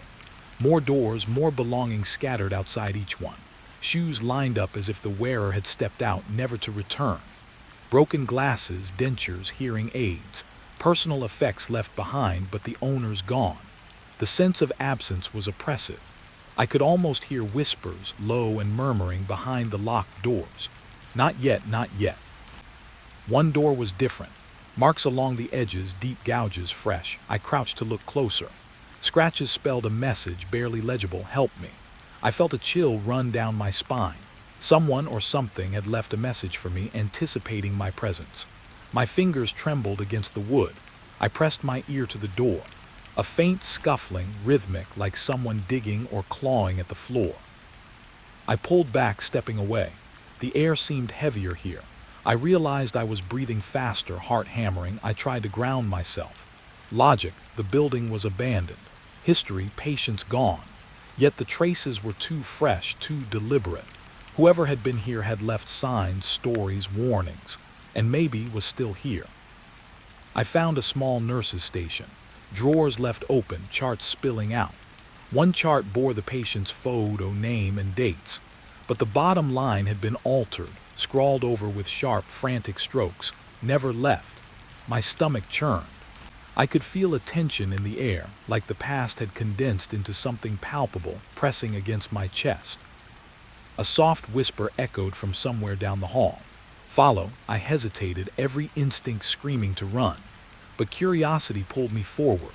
Each step revealed more belongings, more journals, more fragments of lives interrupted. Shoes lined up perfectly, forming a path down the hall. A scarf, folded carefully, lay across a chair. Each item a breadcrumb, a trail left by patients who never left, who never got to escape the hospital's grip. I came across a room with a cracked window. Outside, the hospital yard lay desolate, empty, but the light of dusk painted long shadows. Inside, journals stacked against the wall. I flipped through one. Entry after entry described patients disappearing from their beds at night, never seen again.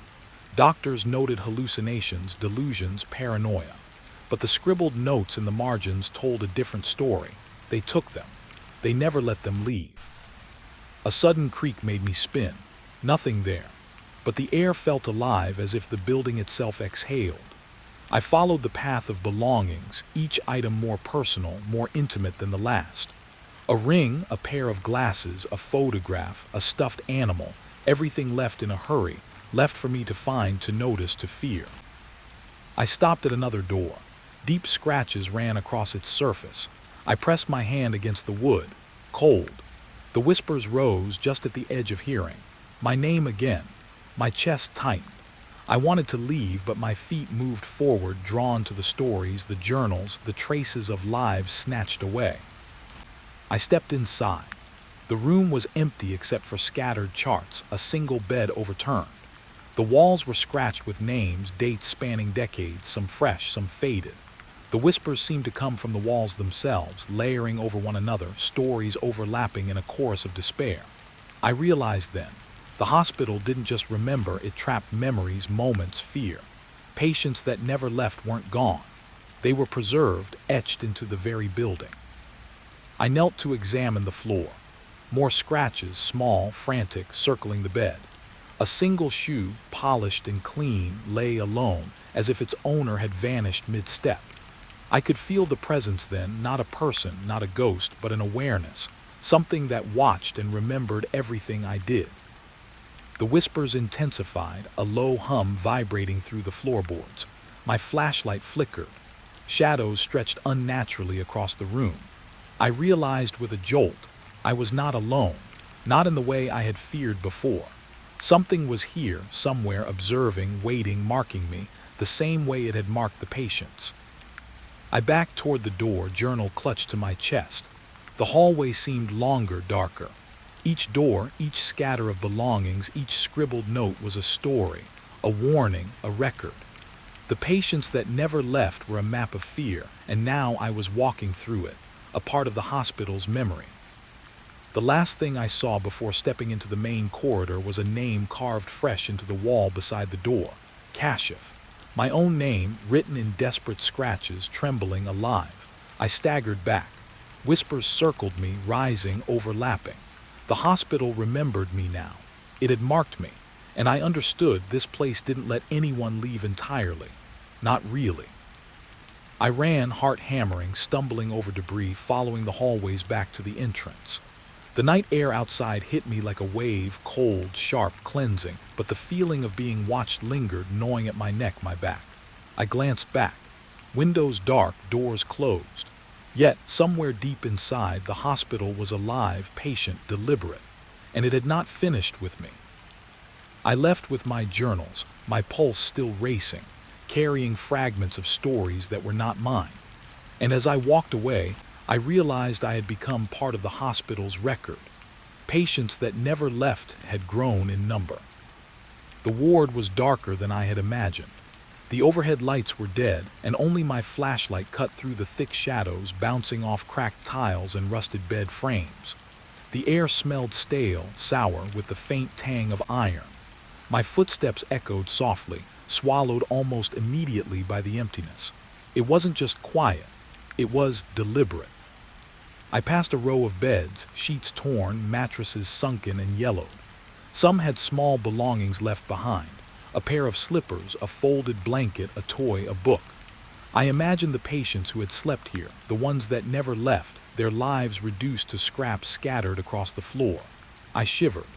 The silence pressed in, heavy like water in my chest. Something moved, just the edge of my vision. I spun. Nothing.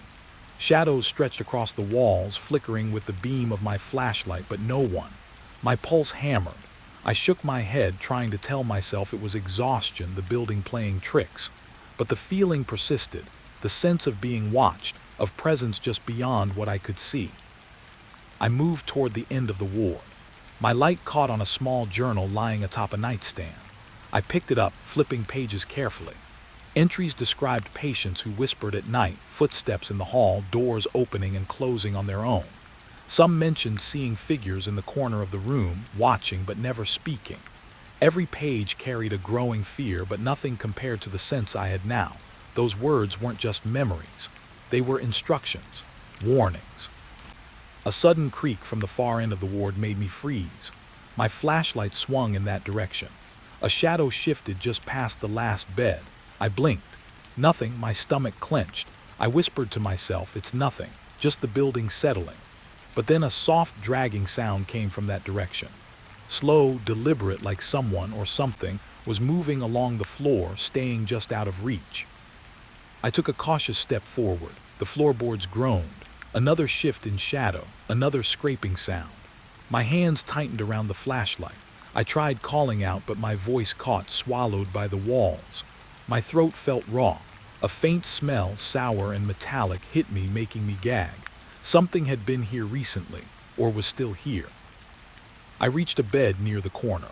Beneath it, I glimpsed a crumpled blanket, a small pair of glasses. I leaned down. The glasses were intact, but the lenses were scratched, and on the inside a name, Lena C.A., patient who had never left. I held them for a moment, imagining her fear, her last moments. The weight of it pressed on me, a tangible thing. Footsteps again.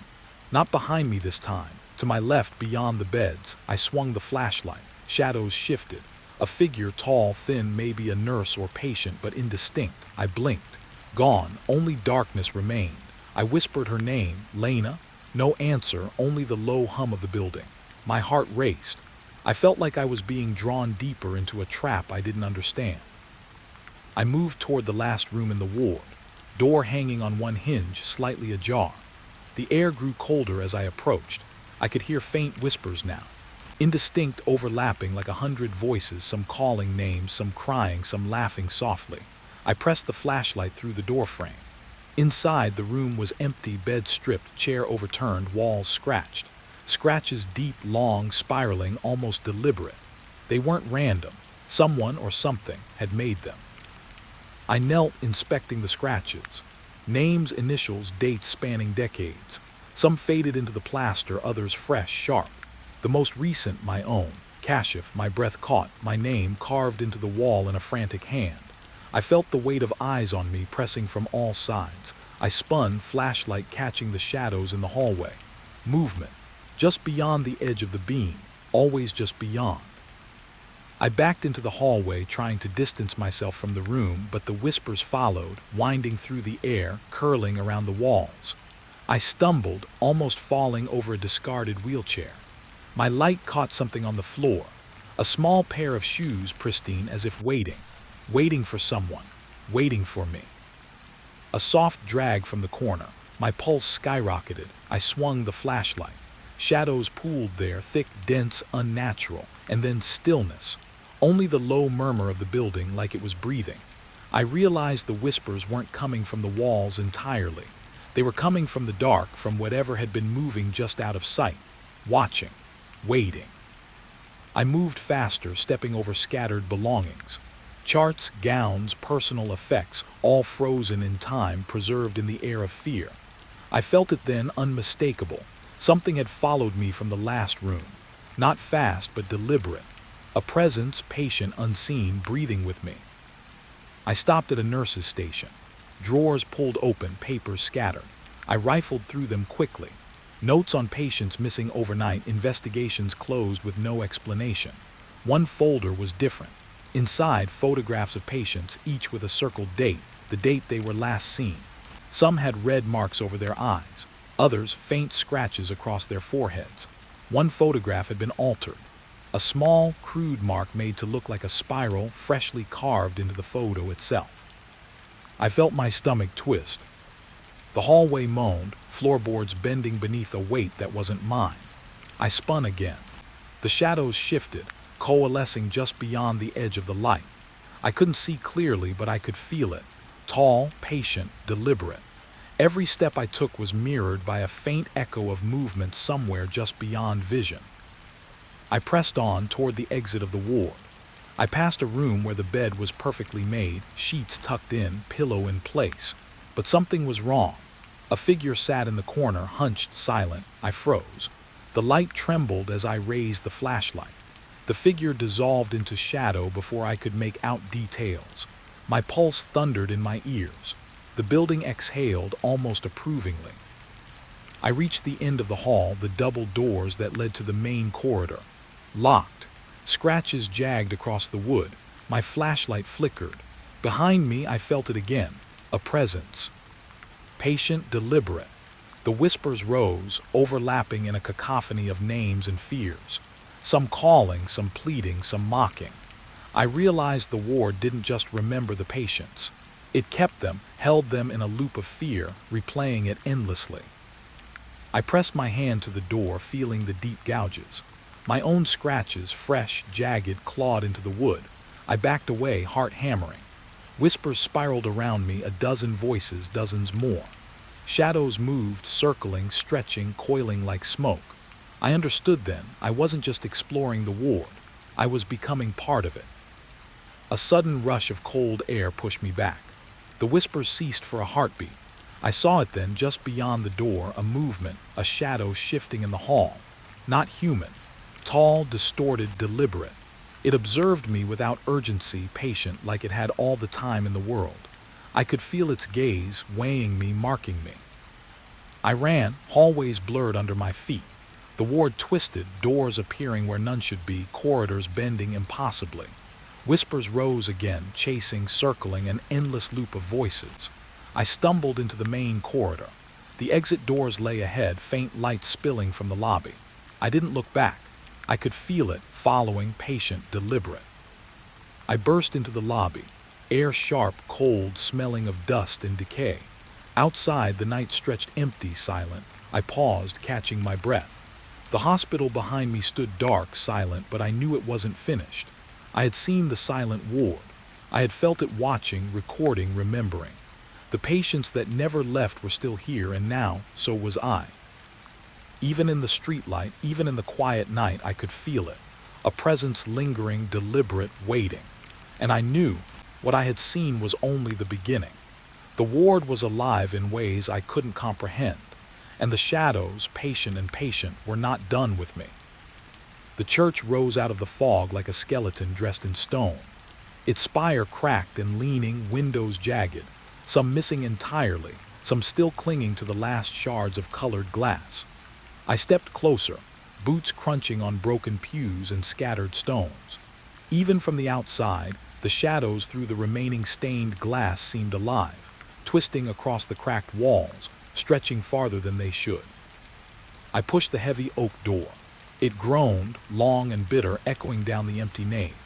Inside, the air was thick with dust, damp wood, and something sour that made the back of my throat tight.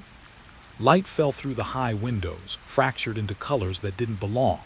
Red that bled into black. Green that pulsed like it had a heartbeat. The patterns shifted unnaturally, casting shapes that reminded me of faces, screaming, distorted, pleading. I stepped inside. Each footfall sounded too loud, echoing against stone, swallowed immediately by the shadows. Pews lined the nave, their wood warped and splintered. The floor was littered with debris, scraps of hymnals, rotting candles, shards of glass reflecting slivers of light that seemed to move when I wasn't looking. I could feel it, a heaviness that pressed down, making each breath a conscious effort. Something flickered at the edge of the nave. I turned. A shadow stretched across the floor, thin and long, but it didn't belong to me. I froze, heart thudding, and it recoiled into darkness. The colors of the stained glass above rippled like water. Shapes formed, figures kneeling, twisted and elongated, their faces painted in fear and agony. I blinked.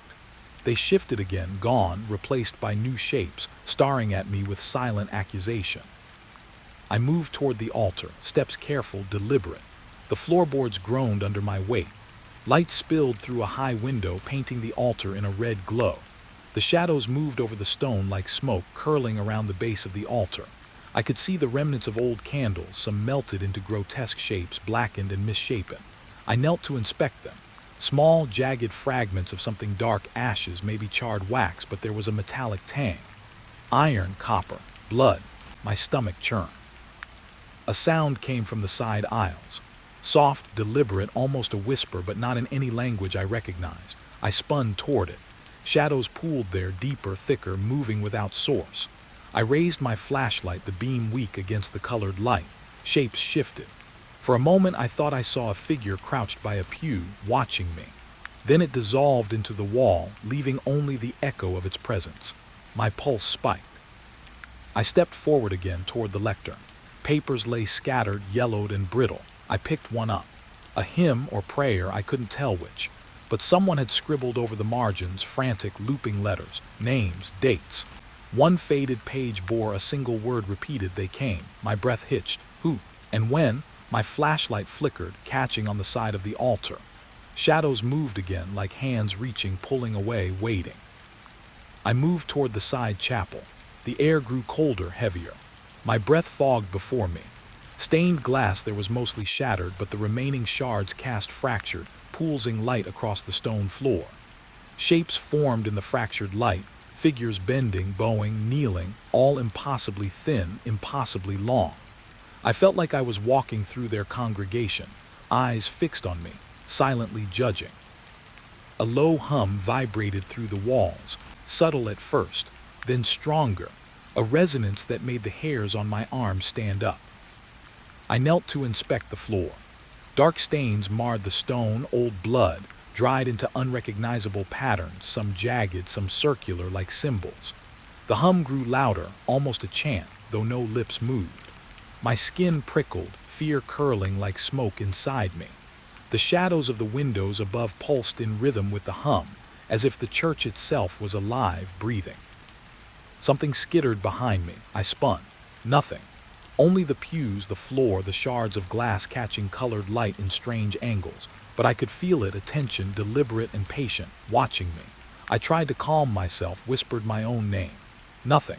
Shadows twisted again. Faces appeared in the colored light, some screaming silently, others turned away, hands raised as if to ward me off. My flashlight flickered, and in that moment of darkness, I could swear one of the figures moved closer. I stumbled back toward the nave. The altar behind me seemed to breathe, shadows crawling up the stone, moving as if alive. I focused on the exit doors, wooden and heavy though intact. I had to get outside, away from this congregation of ghosts. Yet the closer I moved, the more I felt it pressing in from all sides. Whispers rose, soft, overlapping, like hundreds of voices murmuring just beyond comprehension. My skin prickled, hair standing on end. I paused beneath a high window. Light fell in sharp slashes, red and green and blue, splintering across the floor. Shapes formed in those beams, faces of the faithful or the damned, impossible to tell. One shadow twisted toward me, elongated, human yet grotesque, bowed low as if acknowledging me, welcoming me, warning me. My pulse raced. I felt an urge to run, but my legs refused. It waited, patient, deliberate, watching. I moved careful toward the side door. Each step felt like moving through water, shadows clinging, stretching. I reached the door, hand trembling as I touched the wood. It was cold, clammy, as if the building exhaled through it. A scratch traced my fingers, long, deliberate, fresh. My flashlight flickered violently and I saw it. Handprints on the glass, colored in the light, smudged in red, reaching for me, retreating, inviting. I yanked the door open. Outside, the fog clung to the ground, curling around broken stones, broken steps. The night was silent, deceptively calm. I looked back. The church stood still, yet I knew it was not. The shadows inside pulsed faintly against the shattered windows, alive, waiting, observing. And I realized as I stepped back that the windows themselves were not just colored glass. They were mirrors, reflecting moments I had not lived, horrors I had not seen, yet somehow knew. I ran down the path, boots splashing in the fog. Behind me, the church remained silent still. But the shapes, the twisted congregation, faces painted in light and shadow, would stay, waiting, patient. And I knew somewhere in those windows my own shadow had joined them, stretched and twisted, a piece of the stained glass shadows. Even now, in the safety of empty streets, I feel it, watching, waiting. The church never releases its congregation, and now I am part of it, bound in ways I cannot understand, my footsteps echoing in places I will never fully leave. The moment I stepped back inside the church, the temperature dropped sharply, as if the building had inhaled the night and held it tight. My flashlight cut through the gloom, falling on the nave where the pews lay in jagged rows, warped with age and neglect. And then I heard it, faint, almost imperceptible at first, a voice rising from the far end, delicate, harmonious, like a choir tuning in a distant hall. But there was no one there, not a soul. I froze. My boots echoed on the stone floor, loud against the subtle melody. The notes lingered, curling around the arches, brushing against my ears in a way that made my stomach tight. I followed the sound, careful, eyes darting to the shadows between broken pews. The song shifted, higher now, sorrowful, almost pleading. It moved with me, slipping from one aisle to another as if the air itself carried voices I couldn't see. Near the altar, the stained glass windows caught the last of the fading light, red and amber weaving across the floor. In that colored glow, I noticed something I hadn't before. Papers scattered, brittle, yellowed with age, some tucked beneath fallen pews, others stuck to the stone with dampness. I knelt to pick one up. A sheet from a hymnal, but the margins were filled with writing, names, dates, frantic notes. Every page told a story of a congregation that had vanished. Some were decades old, some recent, as though the building never let go of its visitors. The voices rose again, this time closer, threading through the cracked walls. I could feel them vibrating in the air, brushing the back of my neck like cold fingers. I swallowed hard, eyes scanning the nave. The shadows shifted. They were not just shadows, they moved with purpose, curling around the pews, reaching toward the floor, stretching unnaturally. One shadow pooled at the foot of the altar, tall, humanoid, but thinner than any living thing. It did not move as I moved. It waited, patient. I picked up another document, a ledger, pages torn, edges frayed. Names, dates, causes of disappearance. Never returned, lost in transit, found wandering, incoherent. A tremor ran through me. The choir of the lost singing still, their presence not gone, only hidden. I could feel the air press against my skin, a living weight, and with it a question I couldn't answer. How long had this been going on? How many had they claimed? A sound skittered behind me, soft, like nails across stone. I spun. Nothing. Only the pews' twisted shadows, the shards of glass catching my flashlight. Yet I sensed it watching, deliberate. My pulse throbbed, a drum against the silence. The song moved again, now closer, as if one voice had separated from the choir to follow me. I followed it instinctively, drawn toward the side chapel, where the light was fractured and dim. Inside, the air was colder. Frost clung to broken panes, streaking the stone floor. The choir's voices wrapped around me, sorrowful, persistent. I crouched to inspect the pews. Something pressed beneath the wood, a bundle of documents tied with fraying string. I untied them carefully. More names, more dates. Patterns emerged, families, entire congregations, some local, some far away, all marked by disappearance. Someone had been keeping record obsessively. Who and why? The song shifted tone. It was no longer just sorrow, it was warning, subtle and uneasy. I could feel the rhythm in the floor, a heartbeat beneath my feet, syncopated with the voices. Shadows moved along the walls, longer, thinner, slithering across arches. One shadow in particular lingered near the lectern, tall, angular, leaning slightly forward. It felt almost inquisitive, like it was watching me, waiting for a reaction. I picked up a hymnal from the floor. Notes, lyrics, scribbled annotations. One page caught my eye. It was a date decades old, but the pen strokes were fresh. And beneath it, a name, my breath caught. I spun around, flashlight trembling in my hands. The nave was empty, or at least it looked empty. The voices rose again, louder now, surrounding me, overlapping, creating a harmony that I could not escape. The pew's shadows shifted with the light. In one sliver of amber I saw faces, blurred, twisted, singing without lips moving. The choir existed between reality and imagination, and I could not tell which was stronger. I moved toward the altar, seeking clarity. The air thickened, pressing against my lungs. Each breath became conscious, deliberate. The documents in my hands trembled. A sound, sharp and brittle, snapped from behind me. I turned. A pew had shifted slightly, not fallen, but moved as if brushed by an invisible hand. My heart raced. The shadows above, projected by the stained glass, stretched toward me, shapes coiling like smoke. I could feel their intent, patient, endless, watching. The choir swelled, voices layering upon voices, surrounding me, whispering my fears back in harmony. I stepped back, tripping over a fallen hymn book.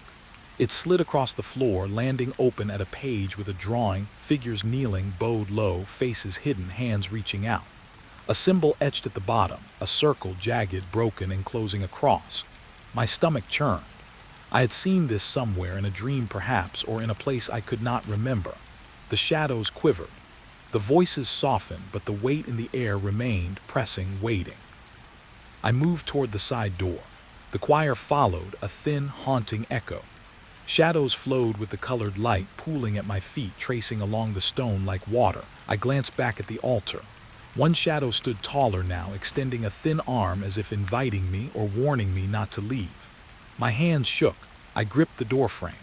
The voices dipped, whispered in tones I almost understood. Stay, follow, witness. Outside, the fog clung low, thick and wet. I stumbled onto the path, the night quiet, deceptively calm. But I knew the church did not release its congregation. The names on those scattered documents, the dates, the vanished voices, they lingered in the stones, in the light, in the shadows. The choir was not gone.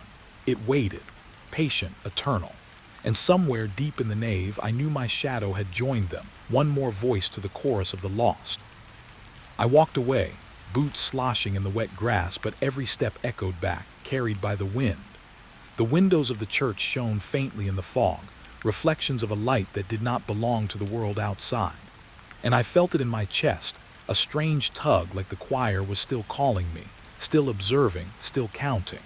How many others had they claimed?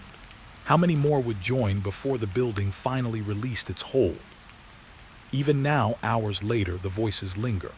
A note caught in the corner of my mind, a fragment of melody I cannot place. I hear them in the hum of electricity, the wind in the trees, faint and sorrowful, endlessly patient.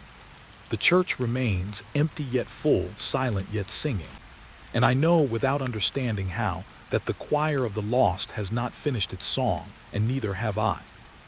The stairs groaned under my weight, each step a protest that echoed up the hollow shaft of the bell tower.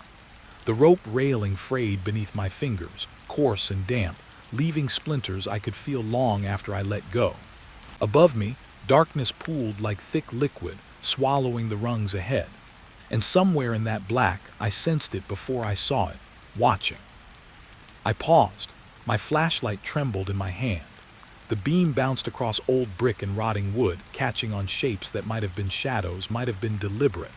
A symbol crudely carved into the wall, a circle with jagged spikes radiating outward. The edges were worn, but the grooves smelled faintly of something iron-like, like blood. My stomach churned. Whoever had been here, or whatever, had left signs, warnings maybe, or invitations. The climb stretched on. Every turn revealed more carvings, more symbols, some fresh, others faded, centuries old maybe. I ran my fingers over one and recoiled at the cold, sticky residue left behind. A handprint. No, too long and thin to be human. A warning, or a signature, I couldn't tell. The air thickened, like the tower itself exhaled each time I took a step. Near the halfway landing, I found objects scattered across the floor. Candles blackened and melted into strange shapes. Bits of paper, pages torn from journals with frantic handwriting, dates, names, descriptions of ceremonies I couldn't make sense of. And then one page stopped me cold. A crude sketch. Figures kneeling around a bell, their faces obscured, hands stretched upward as if to hold it in place. And the bell swinging, slowly, despite no wind. I forced my flashlight higher, the beam trembling as I climbed again. The song of the wind outside warped, twisting around the tower's bricks. The bell hung above me now, massive, ancient. Its surface scarred with more of the same jagged symbols, and something unnerved me. Fresh scratches, as if someone, or something, had rubbed against it recently. A sudden sound, a whisper, a scrape, slid along the wall. I froze, every nerve tight, listening. The sound repeated, slower, deliberate, footsteps, or claws. My rational mind argued against it, but the instinct in my chest screamed I was not alone. My eyes darted around the tower shaft. No one. But then, from the shadows just beyond the beam, I thought I saw a figure, taller than human, thin, angular, watching, waiting. The next landing revealed more. A small altar draped in rotting cloth, candle stubs melted into shapes resembling twisted faces. Bones scattered, yellowed, and cracked, and notes. Notes everywhere. Scrawled prayers, warnings, names, the same names I had seen in the church documents below. They were here too, tied to this place. Some names recent, some decades old. But one line made me shiver. The watcher comes for the next. I moved closer, stepping carefully over the debris. The tower seemed alive, reacting to my presence. Wood groaned as I shifted my weight, and shadows slithered along the walls. I forced myself to focus on the pages. Rituals, chants, offerings. Each description painted a scene of devotion twisted beyond comprehension. And always, always the bell. It rang in every note, in every line, a centerpiece of something I could barely imagine. The whispers returned, closer now, wrapping around me, brushing my ears. I couldn't tell if they were inside my head or around me. A cold pressure brushed my shoulder, like a hand had been laid there just long enough to notice. I whipped around, nothing. Only the tower, silent except for the moan of wind through cracked stone. Higher still, the final spiral. The top landing opened to the bell chamber. The bell dominated everything, its metal dark, scarred, and vast. The carvings continued here too, spiraling around the walls, more fresh scratches. And then I saw it, footprints. Thin, long, too precise, tracking from the shadowed corners straight to the bell. No other signs of life, no other disturbances. Yet I knew someone or something was here recently, and it had been watching me. I stepped closer, flashlight trembling. The bell loomed above, and beneath it more bones arranged carefully, almost reverently. A small figure crouched among them. I couldn't be sure. Shapes shifted just beyond the beam. The shadows pooled unnaturally, as if the corners themselves were leaning toward me. I could feel eyes, countless eyes, on my back, on my arms, in the air around me. Then I noticed scratches along the bell's base. Names. New names, scratched deep and deliberate. I traced one with my finger. My name. My blood ran cold.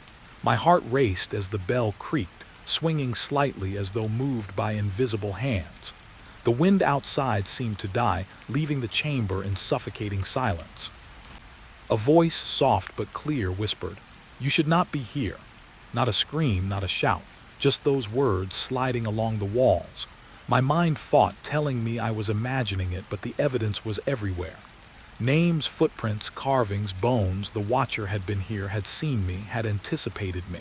And now it waited, patient, eternal. I backed toward the stairs, trying to remain calm. The shadows shifted, curling along the floorboards, reaching like smoke toward my boots. I could hear faint scraping again, following me, teasing me, pressing into my thoughts. Every instinct screamed to run, but my legs refused to cooperate fully. My mind churned, every rational thought drowned in the growing certainty. I was being observed, studied, judged. Halfway down, a candle stub ignited itself, or so it seemed. Flame flickered, casting long, exaggerated shadows. Among them, I thought I saw a figure kneel, arms outstretched, a face I could not discern. The chant of voices, faint but persistent, hummed in my ears, echoing off the stone walls. Each note carried weight, a hymn for the missing, for the devoted, for the Watcher who lingered just beyond sight. The stairwell narrowed, shadows stretching, shifting unnaturally. Another set of carvings etched into the walls: follow or join the choir. I swallowed, swallowing hard enough it hurt. My pulse pounded in my ears, every step a drumbeat in a ritual I had not agreed to partake in. And yet I could not leave entirely, drawn by some unspoken promise or threat that the bell held answers. Answers I feared and needed in equal measure. Finally, I reached the landing that led to the church roof. The bell tower opened to the night sky, and for a moment relief. The wind rushed past, carrying with it faint echoes from below, whispers, distant harmonies. But the names on the bell, the carvings, the footprints, they haunted me still. And the Watcher, I knew, had not moved. Its presence clung to me in the air, in my chest, in the shadows at the edge of my vision. I glanced down at the church below, windows glowing faintly in the moonlight. The choir of the lost waited, hidden in shadowed pews, voices persistent. The bell above me swung slowly, creaking, and I realized the Watcher was part of the choir. Not separate, not invisible, present, eternal, and always waiting for the next to climb. My name lingered on the bell. My heartbeat answered in rhythm with the voices. I descended the final steps into the nave again, careful now, silent. The shadows did not follow immediately, but I could feel them in the walls, watching from corners, waiting for the moment I looked away. The papers I had gathered trembled slightly in my hand, as if alive, whispering secrets I could not yet comprehend. And I knew without looking that someone or something was above, still observing, patient as stone, relentless as memory. Outside, the night embraced me, fog clinging low. The tower loomed behind, a black monolith against the sky, scarred, silent, yet alive with the echoes of rituals, sacrifices, and the ever-present Watcher. I walked on, boots wet, heart racing, carrying a fragment of the tower's truth and a creeping certainty. This was far from over. The bell had secrets, and the Watcher had a voice that would follow me. Always.